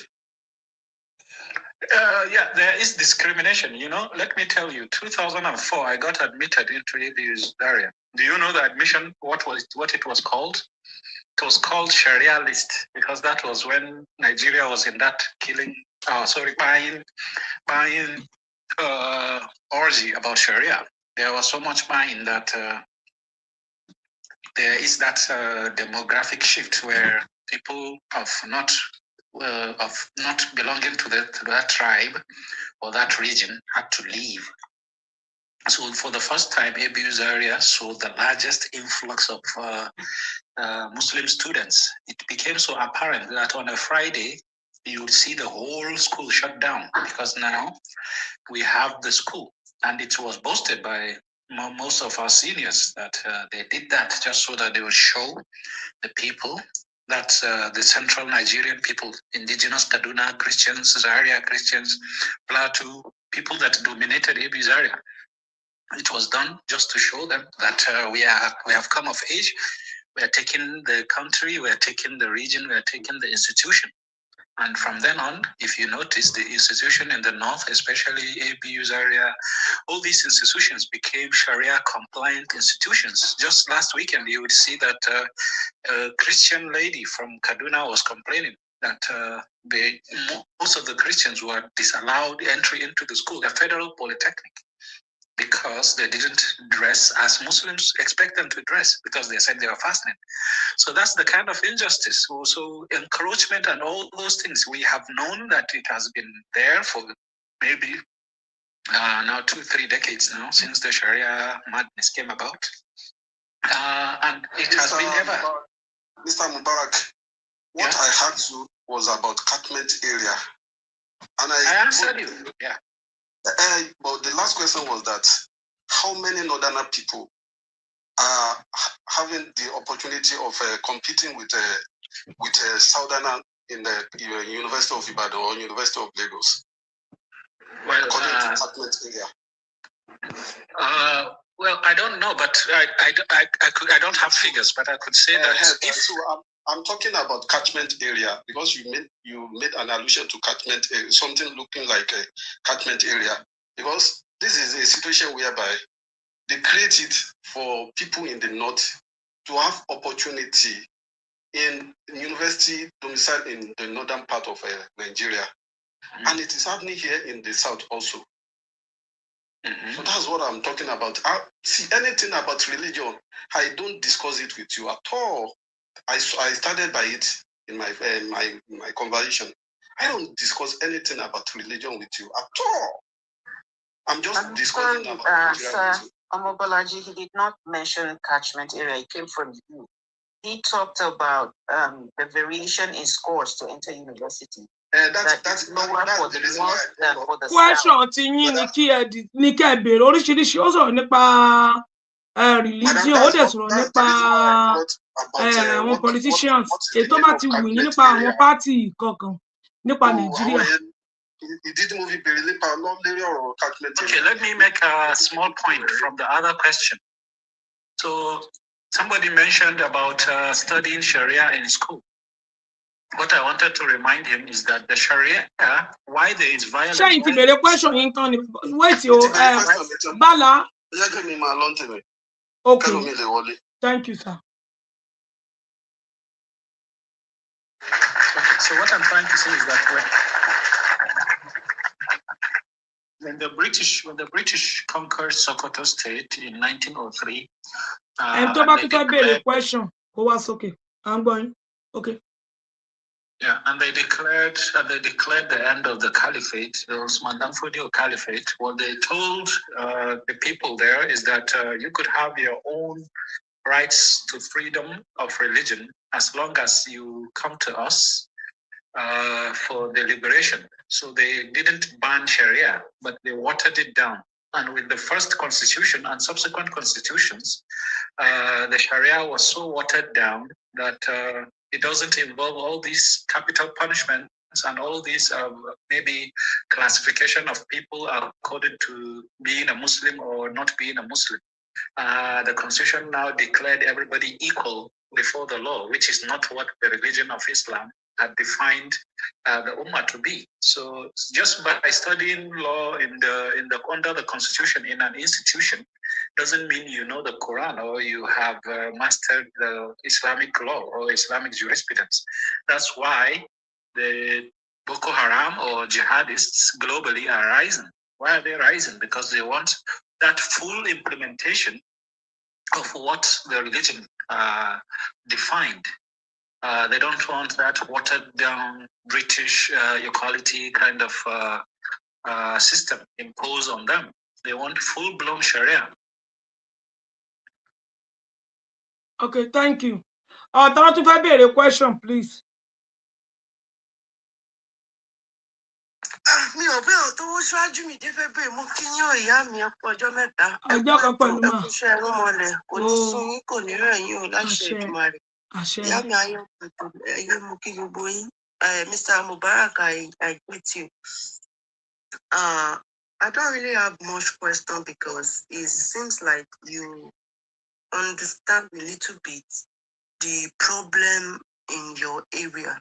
So I just have a submission. So my submission will be that you people should try come together, try to educate your people against this religion.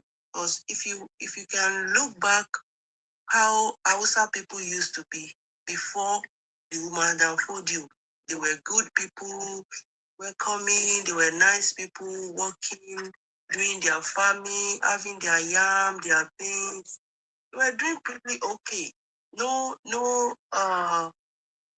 pie, all this thing. Then if you now look down, okay. If you now look down to when Usman Afondo came in, they are not doing this religion very well, and he tried to introduce so many this thing, try to let them practice the religion the way it should be. You will see the changes, you will see the civil unrest, everything that started happening. So I will urge you, since you understand that, to me, I would say it's only a Mumu generation. Mumu are the gullible people. It is only a gully people in this generation that will still be holding religion, because this religion was brought to Africa to unalive us, to take over our land and take over our resources. And when we are suffer, when we are in danger, they will tell us that, that is how Allah wanted it to be. It is written down. Who wrote it down? If there is calamity, there is war, there is If they are stealing people, they will say, oh, it is written in the Bible, in the end of the time, all those evil things will be happened. Who wrote it down? Our oppressors. I'm urging all the Africa that are listening. Why are you serving the God of your oppressors? The God of people that came to enslave you. So in the times of religion, I sense that you a little bit educated about that. So I will urge you that you should do more, should put more strength, educate your people away from this religion, because the Sharia law is barbaric. Any land, any country that they bring Sharia law, they are coming to bind all the indigenous people, and all the people living in that environment will see it as a normal thing. Now in the Northern, if you abuse Prophet Muhammad, it's a normal to unalive the person. But in real world, is someone supposed to lose his life for a white man that never come to your land to help you?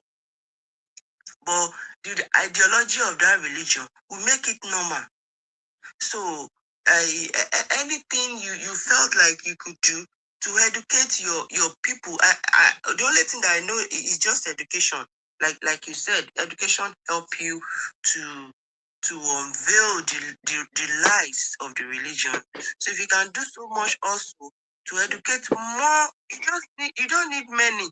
You just need few of your of people that have the same ideology, and you educate your people away from that religion. Because that's just my submission. Thank you so much. Yeah, point. Thank you so much for giving me the opportunity. Thank you, ma. Thank you.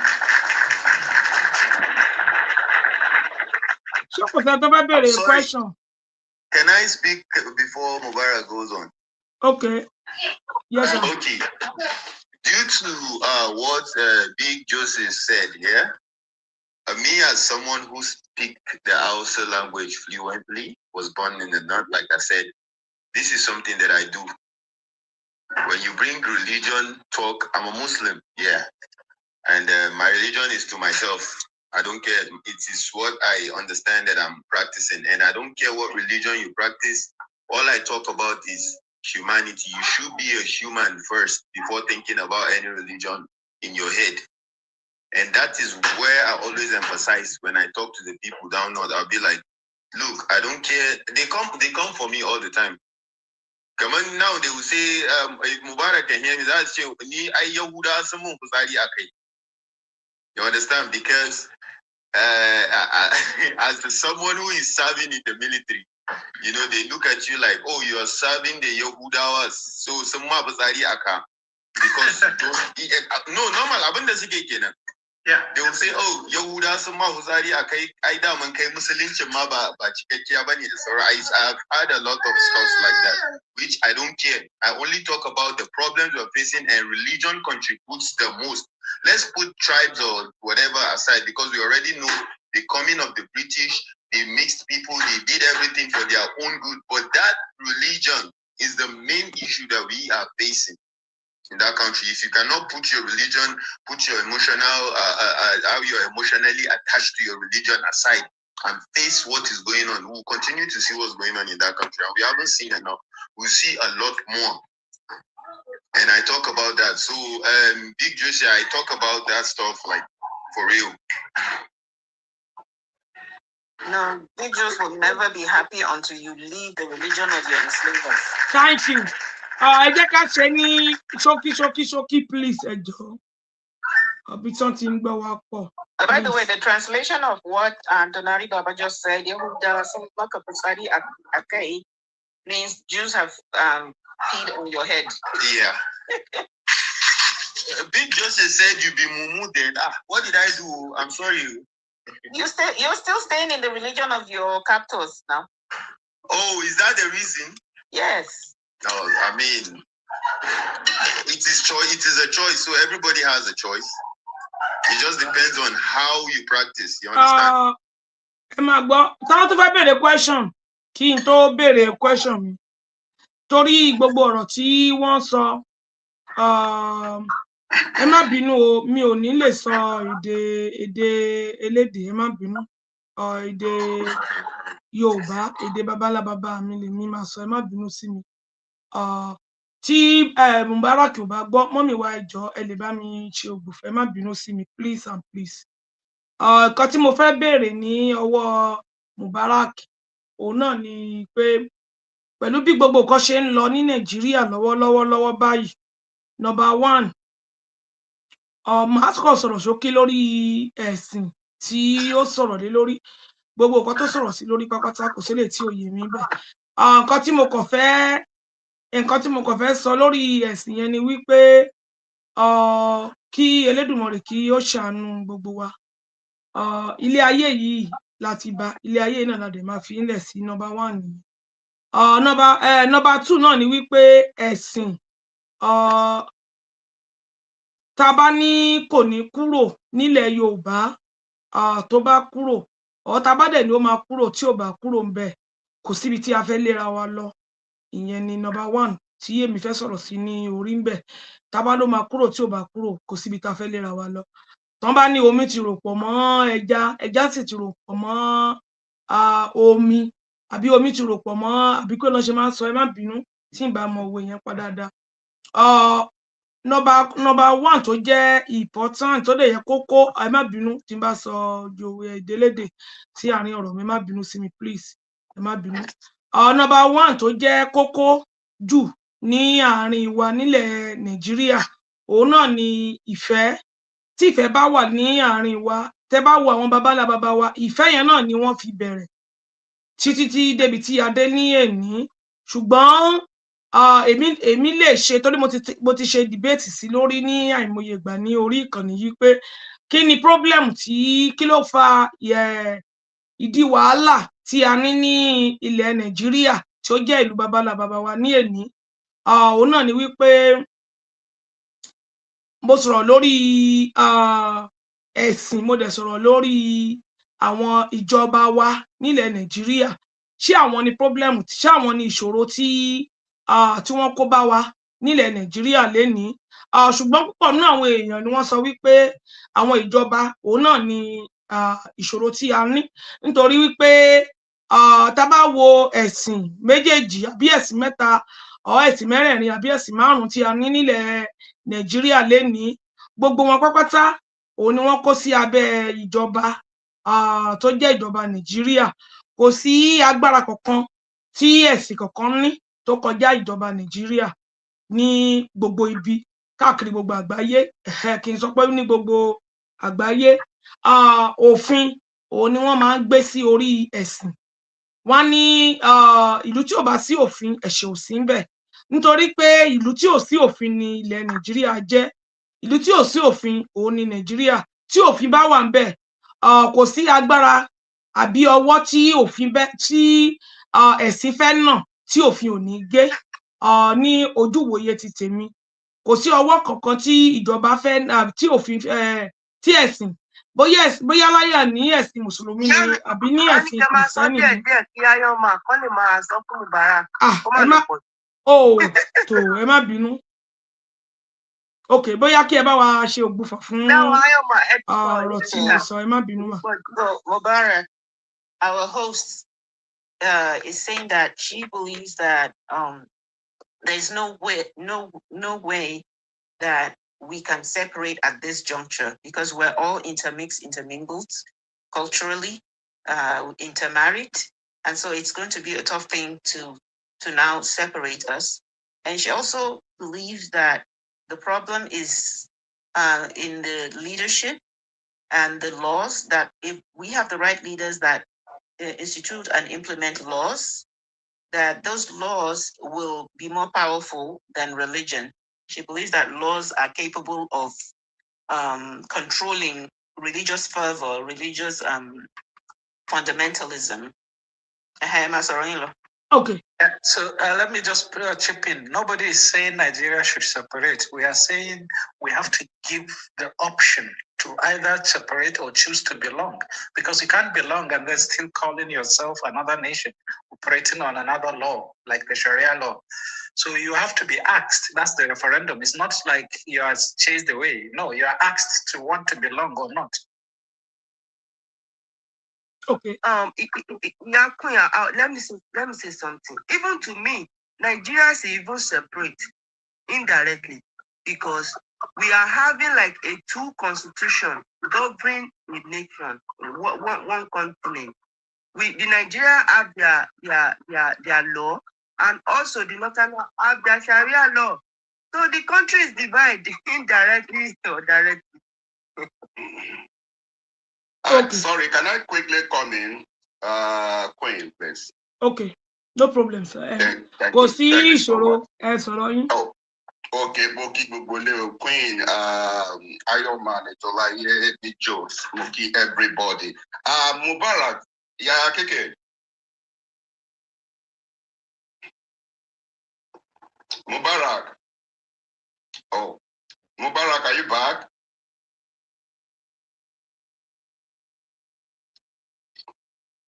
At least, Ẹ máa sọ̀rọ̀ yín, ẹ máa sọ̀rọ̀ yín, ó wà bí ó ń gbọ́ yín, ẹ máa sọ̀rọ̀ yín. Yeah, Keke. Hello. Yeah, get us some. Thank you. In fact, I quite appreciate all you have said in your introduction. Because I just want to add to what Bijo said. Fixing the North. I think the first thing, because you started this movement, and if you really want to get this movement right, I think the best way to start is to start with the issue of Almajiris. Because if you don't do that, it's just like effort in futility. Because that is the basis. That is where they get their soldiers from. Because ignorance, when you have it, you have a kid, and at the age of 4 or 5 years, and you just throw that kid outside to go and fend, to go and stay under one scholar or one malam to be training. Without any proper guardians, no protection, nothing. You say, I stay in the north for a while, so I know how these children, how they fend, and with the way a manner they run around the streets makes them, because the way of life, you can't compare a little child sent outside, sleeping outside in the cold, in the heat, or with a very harsh weather, compared to a child that is under the roof of our parents. You cannot compare that. So you can imagine the way Amanda, that child will grow up and the mind will be hardened so easily. And this child did not go to school, so it is easy to influence this child to do whatever, and it is whatever the malam, because you made mention of something that they did not find this man in Iran easily. If you have said, oh, everybody should go for jihad, everybody will follow suit. You understand? And the same thing, these little children, they are just very unfortunate, because they went into the wrong parents, and their parents decided to put them into a very awkward situation where ordinarily there's no human beings that should be fixed into that kind of situation. These children easily, they whatever the malams tell them is whatever they do. They do. So they don't have mind of their own, and there's no any education that can tell them, just like you now, that can tell you, oh no, this is wrong, this is right. No, they don't have that. Whatever the malam said, they follow. They just follow. And in the north there, you never can see any elite, or middle class that send their children to Almajiri. But none of these elites has come out to stop this barbaric act. None of them, because you are a Northerner, so you understand what I'm saying. Because the way a manner these children lives, If that is not stopped, there's no way you can stop the problem in the north. There's no way you can stop the poverty. There's no way you can stop the crisis. There's no way you can stop the terrorism, because these children are just potential terrorists. You understand? Because easily they can be used for anything in that country. Please, what are you going to do about the issue of Almajiri? It is there in the north. It is very, very important that this barbaric way of life to children is being stopped. Thank you. Well, thank you. Thank you for your submission. I don't have much time. I don't know how long we could, because this is a whole topic on its own. This is my main work, ending Almajiri system. It has been on for 20 years, and I think it can never. Question mi ẹyọ torí question márùn mo kọ síbí o. Bóyá kí n béèrè ẹyọ kan sí tòró rẹ̀ kó sọ pé òun ní pẹ́ lọ. Ṣé kí n fẹ́ kan sọ ẹ nǹkan ti tẹ̀dọ̀ tèmi pẹ̀lú ẹ̀? So kó lè dáhùn ẹ̀ papọ̀. Okay. Ní ìsìn báyìí pẹ̀lú situation gbogbo nǹkan tó wà nílẹ̀ yìí. Ṣé ó lérò yìí pé pẹ̀lú bí a ṣe wà ní ilẹ̀ ojú kan pẹ̀lú Mùsùlùmí, Kírísítẹ́nì, Haúsá, Fúlàní, Yíbò, Yorùbá, ṣé lọ́dọ̀ tiẹ̀ kí ni èrò ọkàn rẹ̀ pé Nàìjíríà ṣì lè bẹ́tà ní ìwọ̀nba bí ò tiẹ̀ pọ̀? Kí lòun rò nípa Nàìjíríà, ṣó ṣì lè bẹ́tà àbí kó tiẹ̀ ní kó dáa tán kó tiẹ̀ ṣe díẹ̀? Ẹ bá mi fi kún question yẹn, so bí NSM tó bá wá mo máa béèrè àwọn yòókù. Okay, Mubarak, the host wants to know, do you think there's a way forward for Nigeria? Do you think Nigeria could be better, even a tad bit? Not completely, but, just move forward a little bit. Yeah, the chances are still slipping away. The chances that we could have a better Nigeria is slipping away. It has slipped away like maybe 60 years ago, but we could say that from 1999, the chances are getting slimmer and slimmer. When you have one hope, then three, like this Almajiri issue, as long as we don't solve the Almajiri issue. On the last episode we had, I gave you the background history of the Almajiris. Maybe when next I come, I'll give you the background here.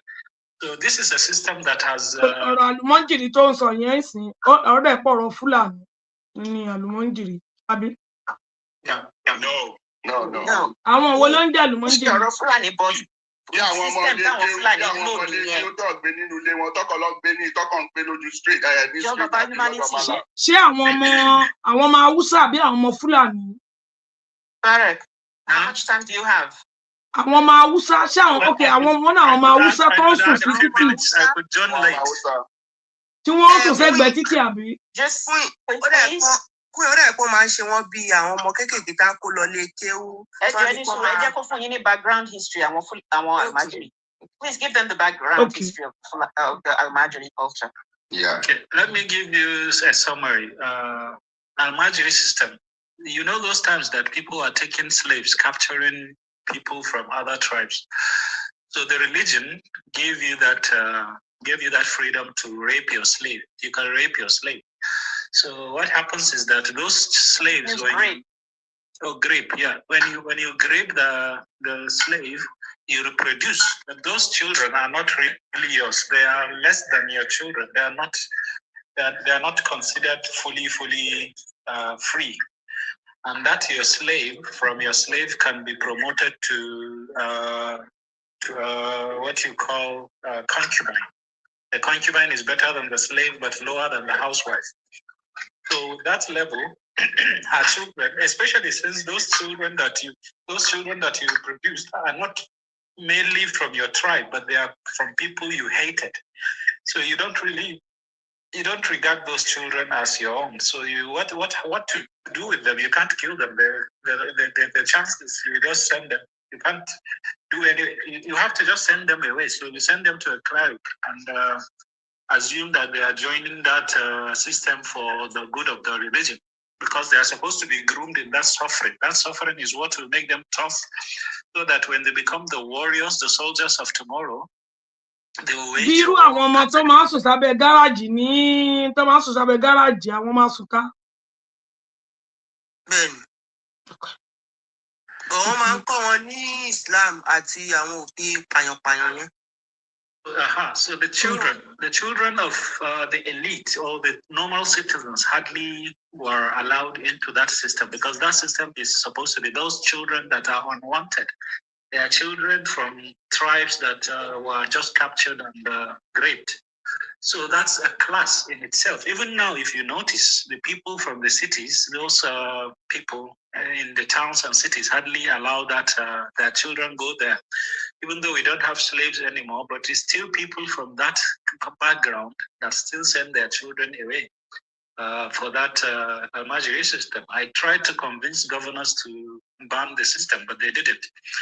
But I convinced Goodluck Jonathan in 2011. That's when he saw that he established 500 schools and immediately absorbed 200,000 children into those schools. And that was 2011. But Buhari came later and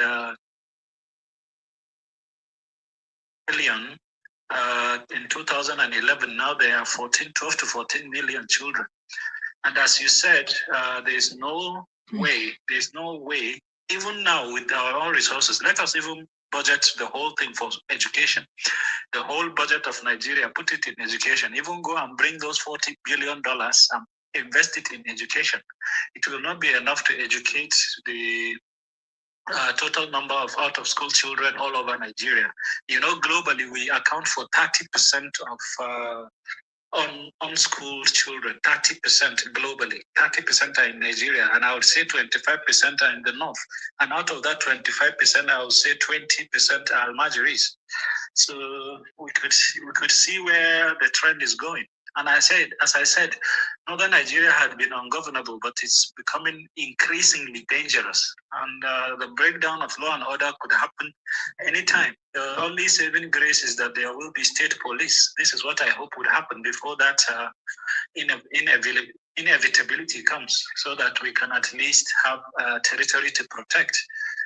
So this is just the brief background information about the Almajiris. It's not like we have not tried, but the system, they don't care. Like nobody cares, because they are inherently like the untouchables, children of former slaves and now children of the poor. So it has been like that, and it will continue to be like this. And there is, as long as this is the crop of leaders we have in the north, then it will never change. This is why people like us have to speak. But also the problem is, from the sister that was making a submission, I would say the problem we face is that the more you educate them, the more they want to buy you.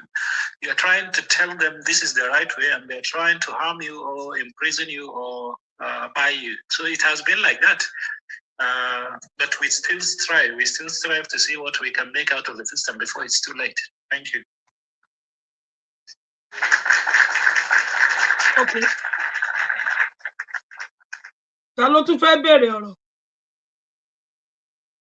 Àwọn èèyàn wà ní comment section tí wọ́n fẹ́ bèèrè ọ̀rọ̀. Bàbá Humanity, ó dẹ̀ pé ẹ ti bèèrè question ti yín. Ẹ má bínú sá, ẹ máa lọ sí comment section. À ń gbọ́ yín. Yes, sir. My brother, Mohammed, good afternoon. Good afternoon, thank you. I just want to ask you, what are the Hausas, what are the leaders doing to make sure that they take back their land back? Because a lot of people now call Hausa Fulani, and a lot of people are even confused. Do they still have Hausa people again in the north? So what are your leaders, especially the leaders of Hausa, what are they doing? Take back their land from these Fulanis. Thank you. Okay, I would say a lot is happening currently. There is awareness, but it has not reached that level that you could say the leaders are aware. It's just at the grassroots level. The beginning, you could say the beginning of the enlightenment.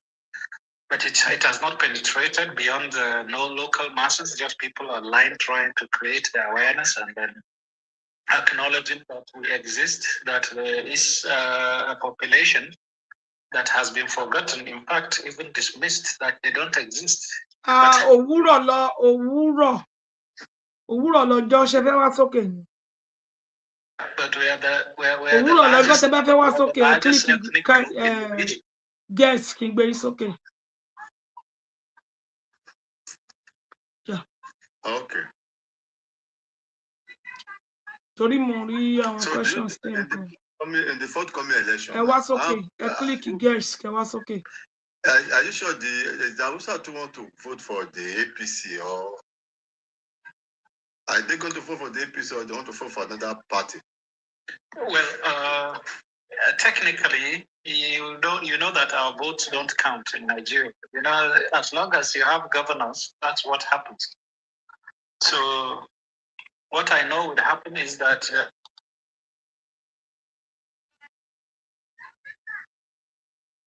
You cut off. Okay. So about 31 governors will make sure that votes are delivered to the president. The choices of people individually or collectively will not make much difference, really. And of course, we also, we are very hungry, and there will be spaghetti, there will be bags of rice, oil, and 200 naira. And it's already happening already, because I saw one of the imam in the north on Twitter. They said they brought in 500 billion naira to come give to them so that they could support the president coming election. Which he himself rejected. He said rejected that they should not come to him to give money. So all this imam, hello, who is that? Please, can you pause? All this imam in the north, are they the Hausas or the Fulani?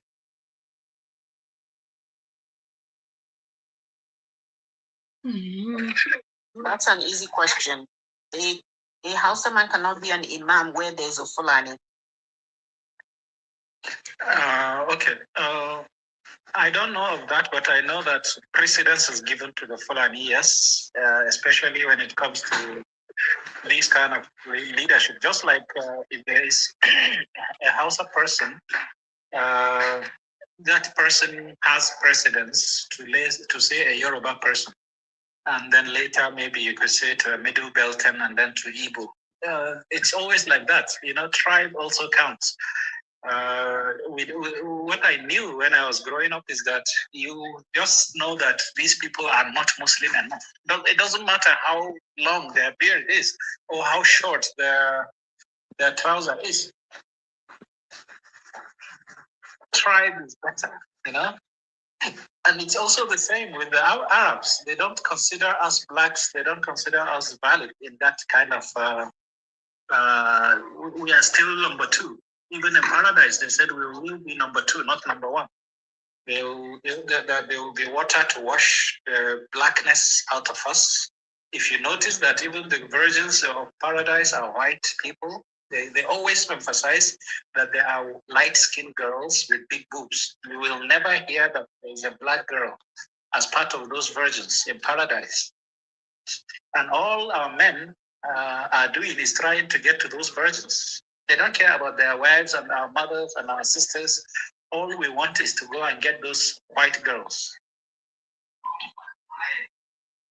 In paradise. Of course. Somebody said in the comment section that there are no. Ṣe jẹ́ kí àwọn tó wà lókè béèrè question. So wọ́n lè máa lọ sísàlẹ̀. So àwọn èèyàn lè béèrè wá sókè. Tọ́lá tó fẹ́ béèrè question, thank you. Baba, word of God, ẹ máa lọ sí comment section. I have something to say. Okay. Yeah, we were talking about referendum. Mubarak said something about referendum. I know a lot of people do not align with the way Nnamdi Kanu, we all know Nnamdi Kanu, the way he speaks might be harsh, it might be his words might be too too much for some people to handle. But this is the same thing he always like teaches on his platform. These are the things he always talks about. And today here we are discussing these things. He has said a lot of things before now. But we want the Yorubas to go outside this, but then they don't want to go with what he has said. Today everybody's calling for his head. Oh, he's locked up. Now you should go and fight for himself. Things like that. But these are the things that he has said before now. We just don't pay attention. And that's my problem with a lot of us in Nigeria. We do not pay attention until things have already happened. We now start saying, oh, this person said it before now. This, that before now. You understand? I mean, I wouldn't be that, but I'm just, it's a reminder. I think I'm asking question one ní ṣókí, please and please. Ta ló tún fẹ́ sọ̀rọ̀ ẹ jọ̀ọ́, question yín ní ṣókí. Baba Hausa voice. Unmute yourself, please.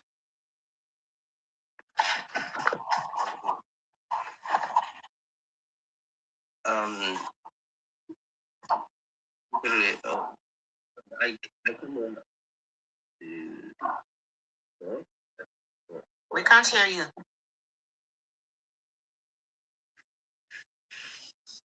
How about now? Yeah. Yeah. I joined the. Gbọ́n tó ń sọ. Fading in and out. Your voice is too low. Gbọ́n tó Bali, bẹ̀rẹ̀ question ẹ. Bẹ̀rẹ̀ question ti ẹ network ẹ ò dáa. Okay, my own question is that I heard him saying that that the Almajiris, that some people grave them and then they produce the Almajiris. Can he expatiate on that?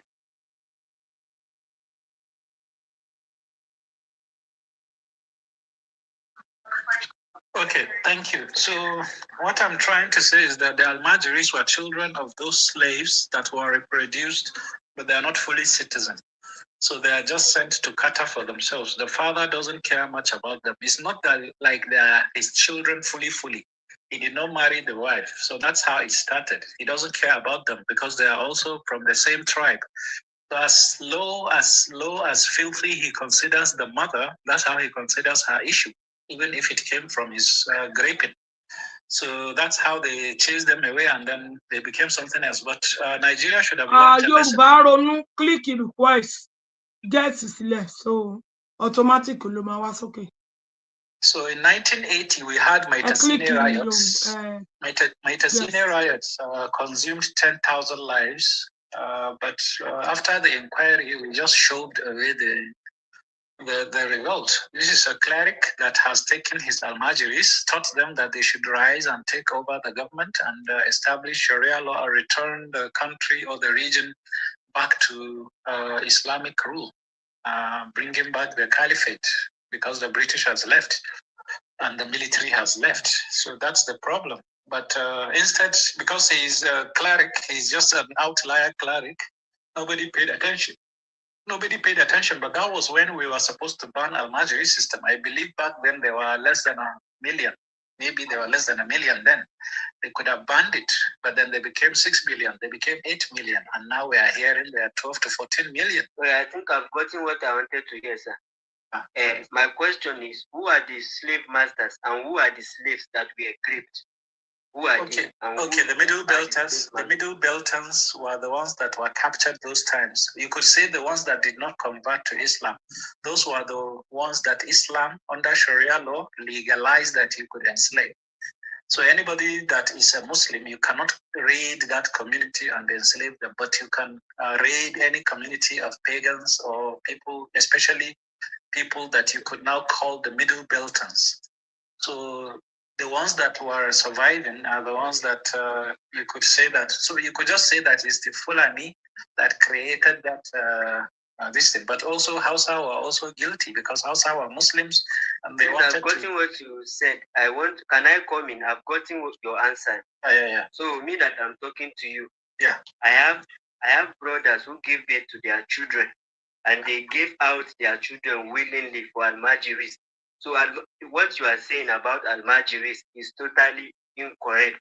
Oh, but he was talking about the history, earlier history of Almajiranchi, not today. Let me learn. Not today. The early history, before you and I were born. Finish. Let him finish. Okay, so what I'm saying is that Almajiris is created to continue to make people to hate Western education, to only believe in Arabic education, which has brought nothing to the Hausa people, because the Hausas are the majority who are doing this Almajiri of a thing, because the people who are with the leadership, their own children are going to better school abroad. So Almajiri is just a way to continue to make our people not to know who they are, not to be educated, to know Western education and know who they are and where they are and where they are going to. Because there's no way you will be educated and know your left and right that you will not ask questions on what you are seeing. So this is something the Fulanis were the one that created it to continue to dominate the outside. So I don't believe in this history that you are saying. WhatsApp, please. Okay, thank you. At least you have the modern this thing, but whatever maybe perception you have for Almajiris today, you don't have the genesis. And I gave you the genesis. It's up to you to go and do your own research and maybe come up with maybe I don't know what I don't know what arrive at, but in sincerity, I could say you don't even understand what Almajiri is doing now. Almajiri of today, currently, is not somebody that is being just taught that Arabic. It's not about Arabic. It's Quran. It's the study of the Quran. And even to this day, they don't know, but in reality, it's about when the jihad comes, when they're called upon, they would rise and become the armies of Allah. And this is what, the Boko Haram that you know, if you remember, Boko Haram's mother, Abubakar Shekau's mom, was interviewed by the VOA. She said his dad, her husband, is an imam. And he removed his son from a primary school and he sent him to the Maiduguri so that he could become an Almajiri. And immediately, Boko Haram started. These are the people that come to form the first basic fighters under commanders. So the clerics will become commanders, and then the children or the youngsters will become the foot soldiers. But you don't know the genesis. And I did my research. I've spent 20 years of my life on this issue, and I've been advocating. I don't know what you have done so far. But sir, somebody asked you a question. As someone from the north, the person said, the imams in the north, are they Fulanis or Hausas? And you said you don't know. There's no way you will be a northerner and you don't know who are the imams in the north. You said you don't know.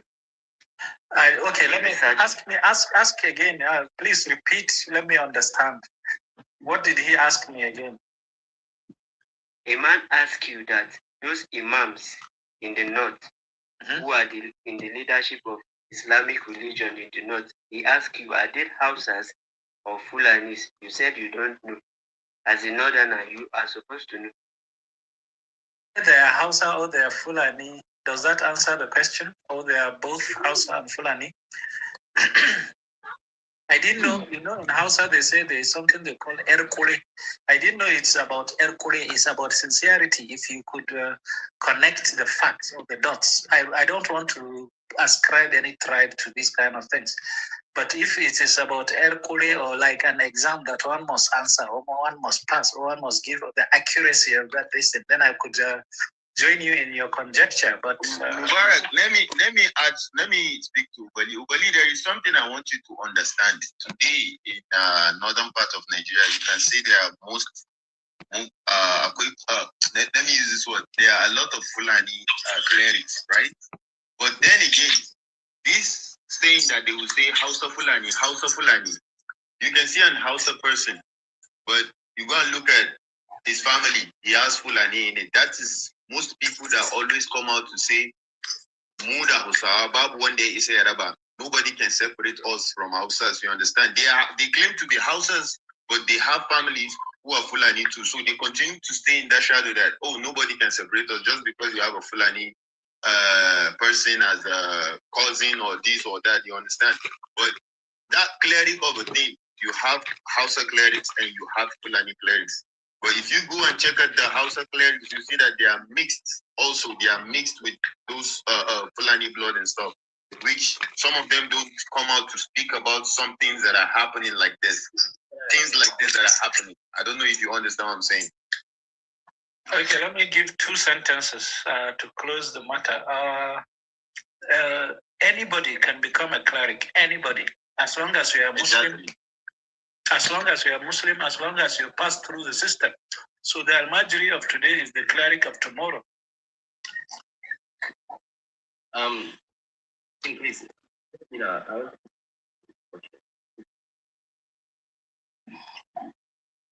okay. Also, voice, your voice is not voice, you know. Voice your well, okay, ko clear látẹ̀kan. Bóyá earpiece ló ń lò ní. Also, voice, remove your earpiece, speak directly into your phone. Ó dà pé kí ni fóònù ẹni ò wá okay. Ẹ jẹ́ ká tap ẹ jọ̀ọ́ nítorí Ọlọ́run. Ẹ̀yin tẹ́ bá fẹ́ béèrè question. Kó tó di pé. Ẹ jọ̀ọ́ mo ní ìbéèrè fún Dunari Baba. Mo ń gbọ́ yín o, Big Joseph, mo ń gbọ́ yín o. Kí ni perspective yín nípa Sharia? Did you support it or you say no to it? I don't. I don't support Sharia. You don't support the Sharia? Yeah, I don't. And I have spoken about that. I am someone who is, I mean, if you go on my pages, you're going to see I've spoken about stuff like in Nigeria, their own Sharia. Even if you go to places like Saudi today, hold on. Answer my question. Hold on. If you go to Saudi Arabia today, yeah, you're going to see that majority of them are Muslims and they use Sharia law, which it suits them. Let them use their thing. But in a place like Nigeria, you cannot, and it will not happen, which I do not support. I don't know if I'm clear. Okay. If you do not support the Jews, the fruit of a tree, then why every day you are going to wet the tree? But the fruits that come out from that tree, you don't want to eat it, you don't like it, but every day you wake up and you are still wetting that tree. Let me ask you, Big Joseph, what are you? Do you practice any religion? I'm African. How can I be religious? You're African. Okay, I'm African also. Everybody has a choice. Like I said, it's a choice. No. You cannot say that. Everybody has a choice.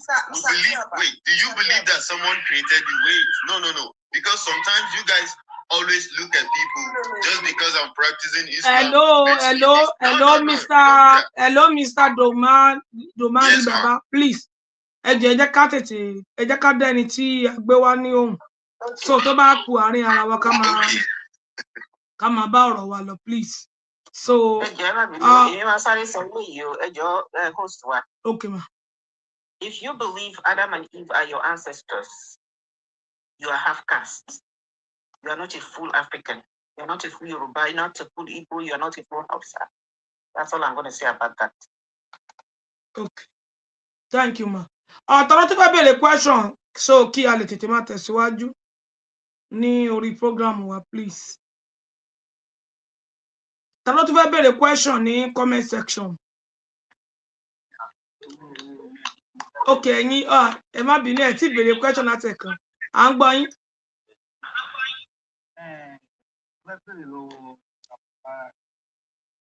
Gbọ́ yín dáadáa o, ẹ bá ìtẹ̀ láyé. Ó ti wà okay. Bẹ́ẹ̀ni. All right. I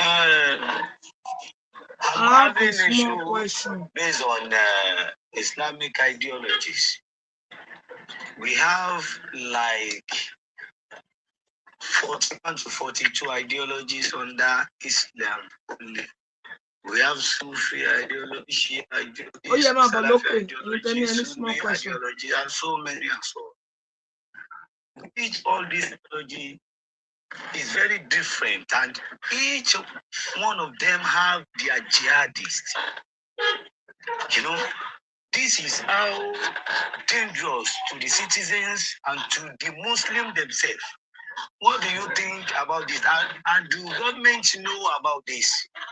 So that is the question I want to ask Mr. Mubarak. Okay. Okay, thank you.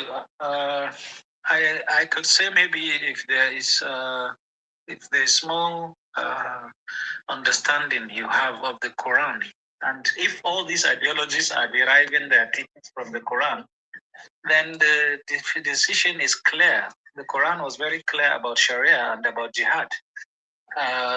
Muslims like currently that exist under an Islamic caliphate, such as the Taliban, are the ones that will make it to paradise. All others are not maybe making it to paradise. Even Saudi Arabia, even Iran, because have mixed the religion with some form of governance that Allah did not send. Allah said clearly in the Quran, وَمَنْ لَمْ يَحْكُمْ بِمَا أَنزَلَ اللَّهُ فَأُولَٰئِكَ هُمُ الْفَاسِقُونَ. In another verse, it says, فَأُولَٰئِكَ هُمُ الْكَافِرُونَ. In another verse, فَأُولَٰئِكَ هُمُ الظَّالِمُونَ. Whoever does not judge according to what Allah has sent is a kafir. That's actually what it means. We are not making it to paradise as long as you don't rule with the Sharia. But how does Sharia operate? Sharia does not just operate between prayer and fasting. Sharia operates with jihad, waging war. So it's the fact that you exist in another man's country or in a country where you have minority. There are stages that you have to achieve. Maybe takia, maybe do this, do that, try to take over the system until you have the numbers to overturn it and establish that caliphate. So you have that agenda there. That's what Nigerian effort is all about. The North wants to take over Nigeria quietly, and you are not too docile. You have refused to be quiet about it. It's not really, the country doesn't really care about your religion as long as you want to coexist. But Islamic religion does not recognize coexistence, and that's the blackmail Muslims in Nigeria are facing. They cannot make paradise until they make the country ungovernable. So that's the problem. They want to make Allah happy, or at least go to Allah and say that they have made their own effort, or they have tried. Nigeria, So if they're in the banking system, they would try to bring Sharia Jaiz system, where there is no interest, there is not this, there is not that. If they are soldiers, they are supposed to work for Allah, or at least advance the interests of Islam gradually, so that it will take here, take there, take there, take there. But these are the ones that are rational enough. The ones that are not rational enough are the ones that want it today and now. Those are the ones that you call jihadists or terrorists, because they don't care about any method. They know that standing order is there, establish a caliphate. And they don't care, especially if we outnumber the other Nigerians by birth rate and by numbers and by violence and by by maybe owning weapons and stuff like that. So they want to upturn it. Even if they cannot upturn Nigeria, let me tell you the doctrine of Boko Haram. They thought they don't have to take over Nigeria, but they can take over Maiduguri, then take over Borno, then take over Adamawa, Taraba, Yobe, Bauchi, Jigawa, like it could encroach. But they were counting on something that as long as Muslims exist in Nigeria and they see that they are successful, let's say in Borno State, then people will rise. To their shame, to their disappointment, those Muslims in the other states did not rise. So that's why they started killing the clerics. That's why they started killing Muslims, buying Muslims. F1. Yeah. So they started buying Muslims because Muslims refused to join while they know this is the doctrine. So you are in Sokoto, you are doing this, and you knew, if you notice Abubakar Shekau's videos, he would keep reminding you, Usman Danfodio did it, this one did it, the Prophet did it, we are doing it, why can't he join us? So if you see them bombing mosques and bombing this, is because people have frustrated them that they don't want to join. But since Muslims know that this is the doctrine, you have to rise and make an effort to establish a caliphate and an Islamic state. You have to try or die trying. So that's the problem. That's why we want Nigeria to have a referendum. If they really take this thing serious, let them have their own country. Let them do it. Maybe Hausa, Fulani, Kanuri could establish a Sharia belt in the Sahel. They can even join with those in the Niger Republic. Then they can leave the ones that want to exist and choose life to take their own destiny in their own hands. But also, you should know that Sharia is not about just a frozen state. It's about expansion. So after you establish that state, you are supposed to now start disseminating and expanding, or maybe conquering other lands, so that the whole world becomes Islamic. That's the doctrine. So Islam is not just about prayer and fasting, and then maybe giving alms. No, it comes with all the politics. You have to take it like that, or you discard the Quran. And if you discard the Quran, you can't make heaven, and you can't go and take those virgins. And the virgins are plenty. Everybody is supposed to look forward to meeting them. Again, this is the reason why I have been trying as much as possible to tell people that Abrahamism is not just about your spirituality. It is about one world government through one world religion. Those people that are spreading religion, they are not spreading it because they love you. They don't know you. They're spreading it because that's what was handed to them in their holy books, that they must spread it. And if you look back in history, who are the people that wrote these holy books? Yes, they say it is God inspired, but it is written in ink by the hands of humans, right?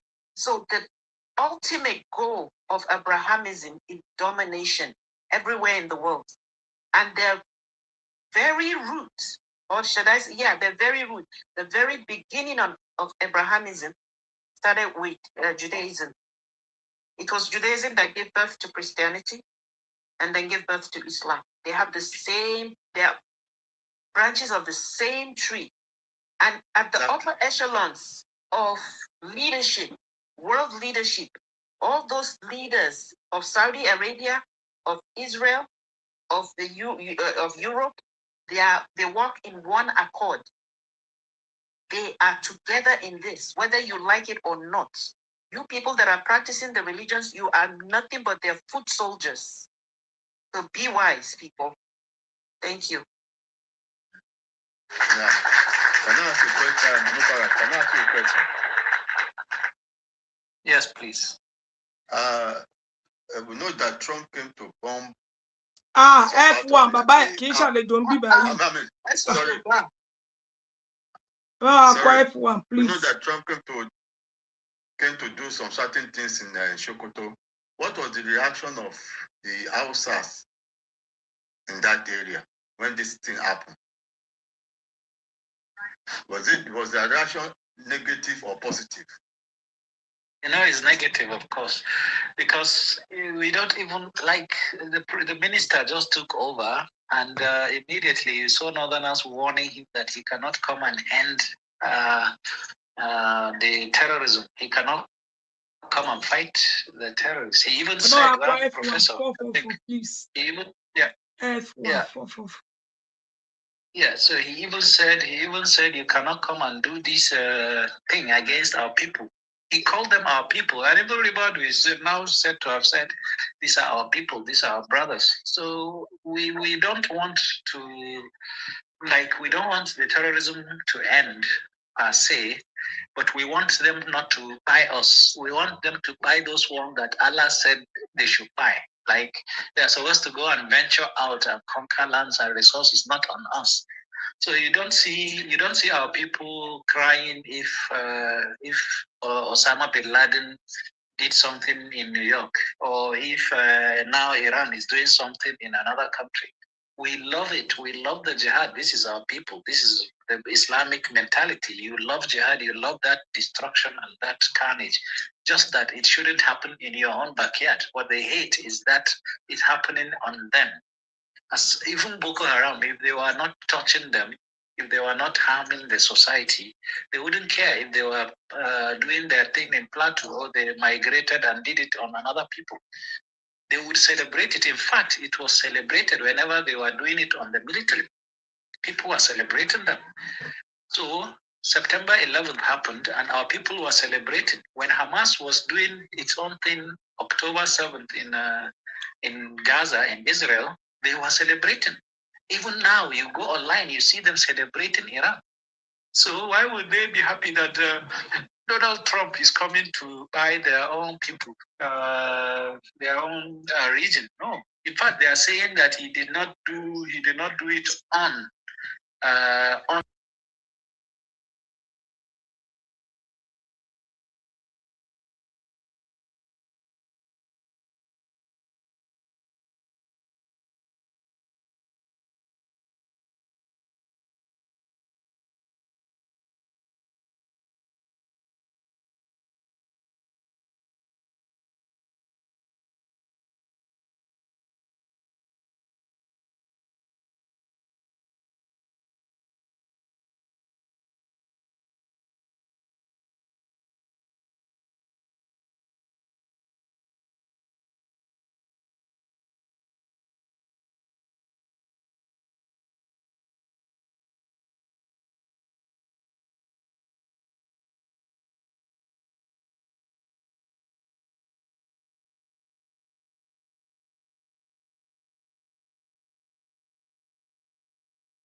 in the name of religion. They are sending their children to go and learn about the Quran very well. So that is why you can see somebody from Sokoto, Katsina, Jigawa sending their children to Maiduguri or any other part of the northern part to for this Almanjiri stuff. So just like what you said, your own efforts speaking through the governors, because they are the one that could do that, could stop that, because when they stop that Almanjiri system, because they have the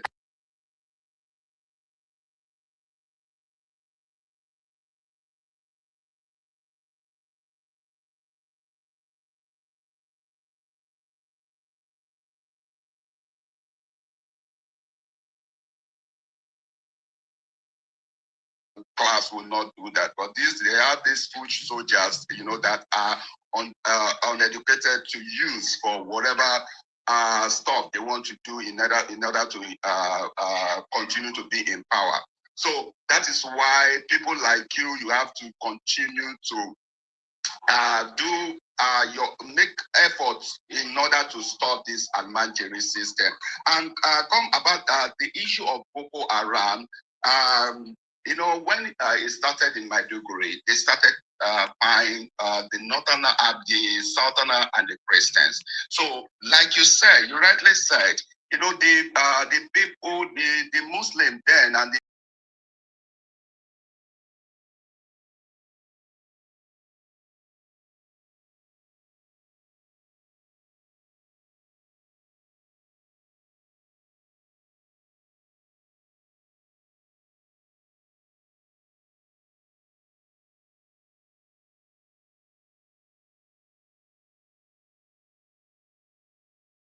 Christians there, then they now fell back to there, and that is why you are having the crisis there in the north today. So, like Iron Man said, you see, the problem there is this Abrahamic religion. If we don't have this Abrahamic religion in Nigeria, Nigeria will have been so peaceful. So that is why when people are advocating for this Abrahamic religion to be stopped, to be put to an end, for people to realize that you don't really need the religion before you live your life, before you you become something in life. Because when you look at all these things that they said in the religion, in the reality, you know it makes no sense. There's no common sense. Anybody that has common sense, you know that most of all these are just things that people just people's ideology they just use in enslaving people and enslaving your mind so that you cannot think straight and you can continue to fight yourself. So it's like tools like a divide and rule tools that some people use in order to do so. Along with what you are doing, I think it is very important that people go out of all these Abrahamic religions so that they be able to focus in the reality of life. Thank you so much. Thank you. Can you give me a question, please? Yeah, please, I have a question. Okay, I'm going. Yeah, thank you for giving me this opportunity. So my question is about Nigeria as a whole. So, and it has to do with the northern, educated in North. I believe North is part of Nigeria. So whatever that happens in the North affects everyone in the country, including the Yoruba. So my own question to you now is that, do you think secession or division is the solution to Nigeria? And if not, how do you think Nigeria can live in peace and unity? Thank you, sir. Please come again with your question. Like what question tí mo béèrè náà ni? Okay, ó fẹ́ jọ náà ni. Okay. Ẹ padà béèrè. Okay, so I believe that my question is about Nigeria as a whole. So I'm not talking about educating the Northerners, because I believe that the North is part of Nigeria, and whatever that affects the North affects everyone in the country. So I'm now saying, do you think division of the country is the best solution? And if not, how do you think Nigeria can live in peace and unity? Okay, thank you. I got you. Problem is that the North that you know is not really the only problem. Further north, if you go further north, you have Niger Republic, which is also 99% Islamic, or at least 90% Islamic. Then you have Mali, then you have Burkina Faso, then you have Chad.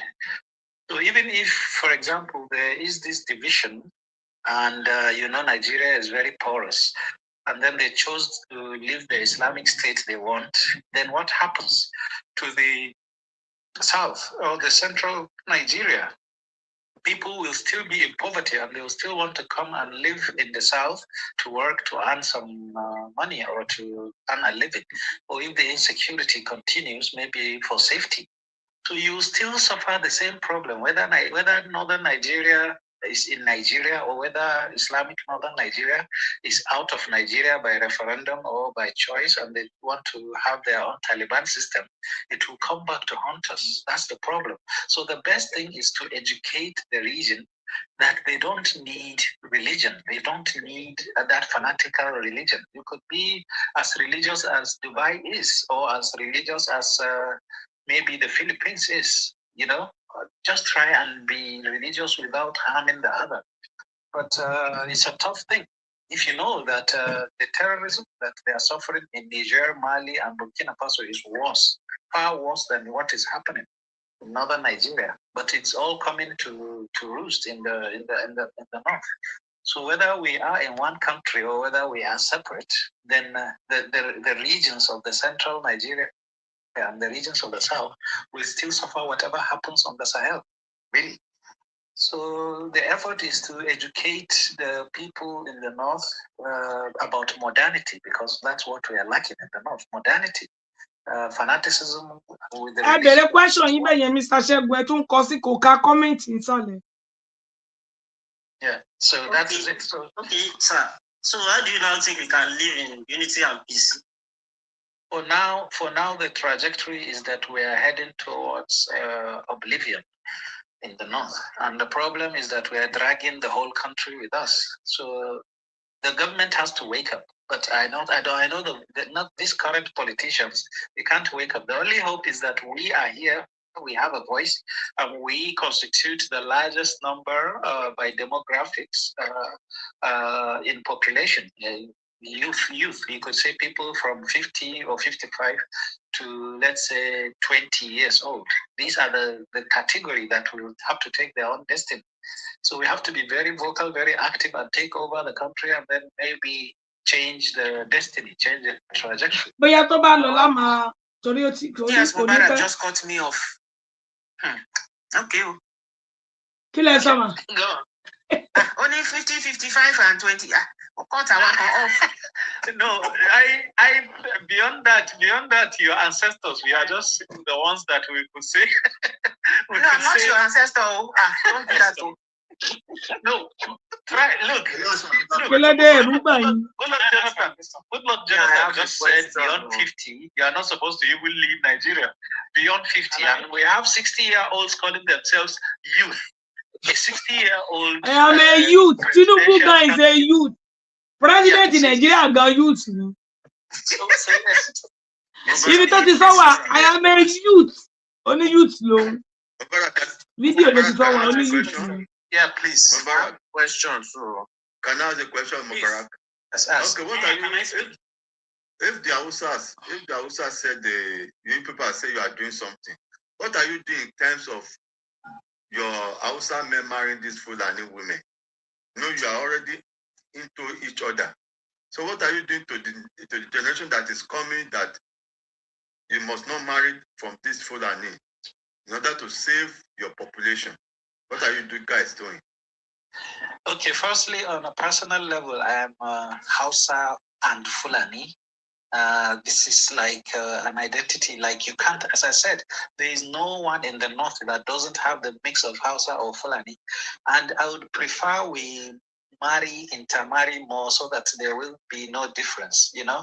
Africa is defined by tribalism, but we want it vanished. How does it vanish? By intermarriage. If we can intermarry with each other, then maybe we don't have to kill each other. Why is it that there is no religious killing? Ṣé mo pé question tí mo bèrè lẹ́ẹ̀kan nìyẹn pé báwo la ṣe fẹ́ kúrò láàrin ara wa àti rò pọ̀ mọ́ra wa. Ṣé gbọ́n tó sọ ní ìsìn pé òun náà Fúlàní lòun àti Haúsá lòun ṣẹ́tìrí. So there is a hate. Ṣẹ́tìrí bẹ́ẹ̀ yẹn question tí mo bèrè lẹ́ẹ̀kan nìyẹn. That we don't want to see in people. Kò sí bá ṣe fẹ́ ṣe ẹ jẹ́ kó máa sọ̀rọ̀ ẹ lọ tó bá ti ṣe tán máa sọ̀rọ̀ wa lọ.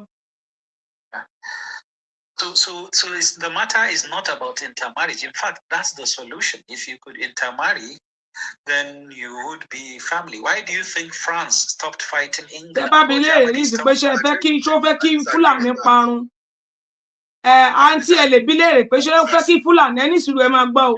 Ẹ bi léèrè pé ṣé fẹ́ kí Fúlàní parun ní Nàìjíríà. Ẹgbọ́n tó máa sọ. Do you want Fulani gone from Nigeria? For life.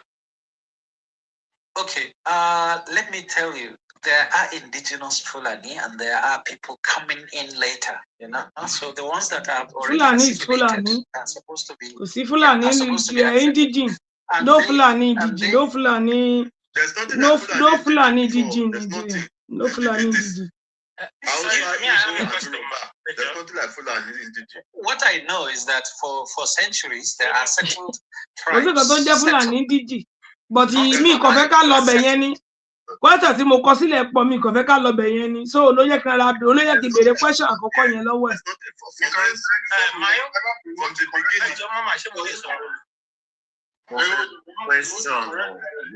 Ìwọ tó ń kọ́mẹ̀tì yẹn máa gbá ẹ ní blocking. Ṣé orí ẹ ò burú?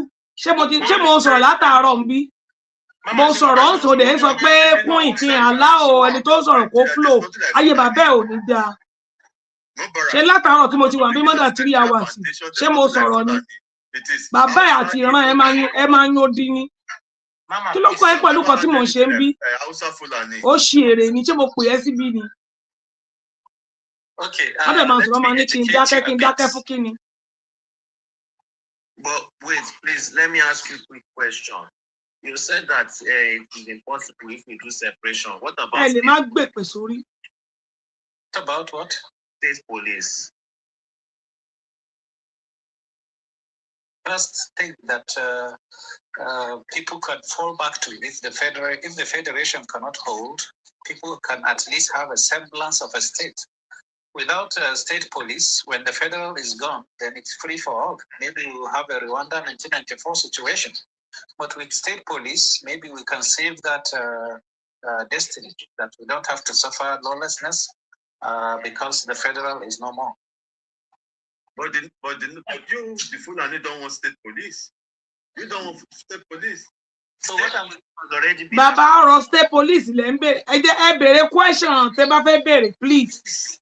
State police, no state police. Because he said that if they divide Nigeria, you still have Chad, you still have Niger. So he said that is not what he said. You are not understanding him. What he said was those people that want to follow the Islamic State can form it with those people in that religion. And yes. That's what he said. Wait now, I understand. Okay, hold on, both of you. Please, hold on. Please. Maybe you can hear him properly. Hold on, please, Solly. He said that even if the 3 northern states that I want to be fully immersed in Al-Sharia, if they go on and merge with Niger and other northern African states, that because the basis of the religion is expansion, we will still not have peace in southern Nigeria. Yes, I understand. My question is mainly about southern Nigeria because it was seeming like it is inevitable. So my question is that if it's inevitable, can something like state police stop it? At least. That's what he's advocating for, that every state has their police, so that when these people rise, at least there'll be somebody to defend us. Exactly, that's what he's saying. No, but he never mentioned state police. That's why. He said so. Maybe you weren't here then. Listen. Okay, I wasn't here. Sorry, my own question is more like in 2 ways. I'm actually happy that you've already acknowledged that the North is the Hausas are like going into oblivion and more or less like dragging others to it. I won't go to that axis, but I want to say something about the efforts, what you are actually putting in to educate your people. Because I see it, people are saying you educate them. Fine, we've seen it that it can't be easily won. So even do it is going to be hard. But the angle I want to suggest that you can actually come in is because I notice that even the outsiders have already lost their identity. And this religion, what religion does is the first thing they do is they take away your identity. I have met a Yoruba man in Spain here. For like 3 months, we were working in the same place because the name he was bearing was an Islamic name, and Spain doesn't speak. They speak in Spanish. We speak in Spanish. He has been there for like months. It was the day that he spoke. He spoke in Yoruba on phone that I realized that this person is from my tribe, because the name was Islamic. At that moment, he has actually lost his identity because nobody from outside we come to him and he will mention his name. I'm Farouk, so and so. So Islamic name. Everybody will be thinking probably is from Gambia or whatever. Are you getting me? The angle I'm actually looking at is even if you want to like talk to your people or probably you want to orientate your upcoming ones, but these upcoming ones you want to orientate, you want to enlighten. They actually don't even know their roots, where they're actually coming from. They don't even know anything about Hausa. Okay, currently right now, I can tell you that even me, that I grew up now, I don't even know if you have a traditional stool in that north. All we know is Emir. Those children, they grew up to know Sultan and Emir. No history, no nothing about Hausa origin. Nothing that can even show them that this is what their forefathers laid down for them. They grew up in this religion. They knew that their name is this one is this. So if you now go to them and tell them that, no, this religion, this part is not good, this part is good. Okay, the next thing they'll tell you is, what do you think we should do next? What do you expect us to do if we drop this? Are you getting my point? What I'm trying to say is, how can you educate your people to go back to their roots, to even understand where they are coming from? Because most of them now believe that they are even Fulani, Hausa Fulani. I grew up, I'm in like my late 40s now. What I heard when I was growing up is Hausa, Igbo, Yoruba, major ethnic. I didn't even know Fulani. Now it's Hausa Fulani. I can't differentiate from Hausa. I can't differentiate from Fulani. You understand? That's, the moment you lose your roots, you lose where you are coming from. That religion has wiped away all that one. Then the next thing is they take over. As at now, no governor is an Hausa man. I don't know, you might correct me. As at now, all traditional tools has been taken over by the emirs. As at now, they are just organizing the grassroots. But the upper echelon now will not even allow it. I understand, But I think you should just attack the history, try and orientate the little ones you can do, then others will spread it. Because if you don't bring back your history, there's nothing they can fall back on. That's mine. You can actually educate us if you have any throne. Probably you can give us the name of a particular traditional throne in the north. Probably we can even know, like in Yoruba now, we know we have Oba, we have Olubadan, we have this. It is still our own heritage, though we know the Islamic cleric are now ridiculing that throne now. But now we are rising up to it. If you don't rise up to yours, then you will not know your roots. That is the way I see it. So please, you can say something on that. That is it. And another thing I want to ask, are you a Fulani or an Hausa man? I am Hausa, but what I'm trying to say is that there is no Hausa man that doesn't have that maybe genetic attachment, because there has been intermarriage for centuries, 2 centuries or 3 centuries. So there has to be that blood is there. So I prefer that we just call ourselves human, because for me, I'm a humanist. I don't want tribalism. I don't want racism to define humanity. I prefer inclusivity. Inclusivity is wiping out your history, your heritage, your culture. There's no. I'm coming to that. Okay. So part of what took me to jail was that I was advocating for Africa traditional religion in Kano. There was a goddess called Sumburbura. Part of one of the sentences that earned me 5 years is because I said we want our people to return to worship of that goddess. So by the fact that I could mention that goddess and recognize the original religion, the indigenous religion of Hausa people pre-Islam, I was a heretic, and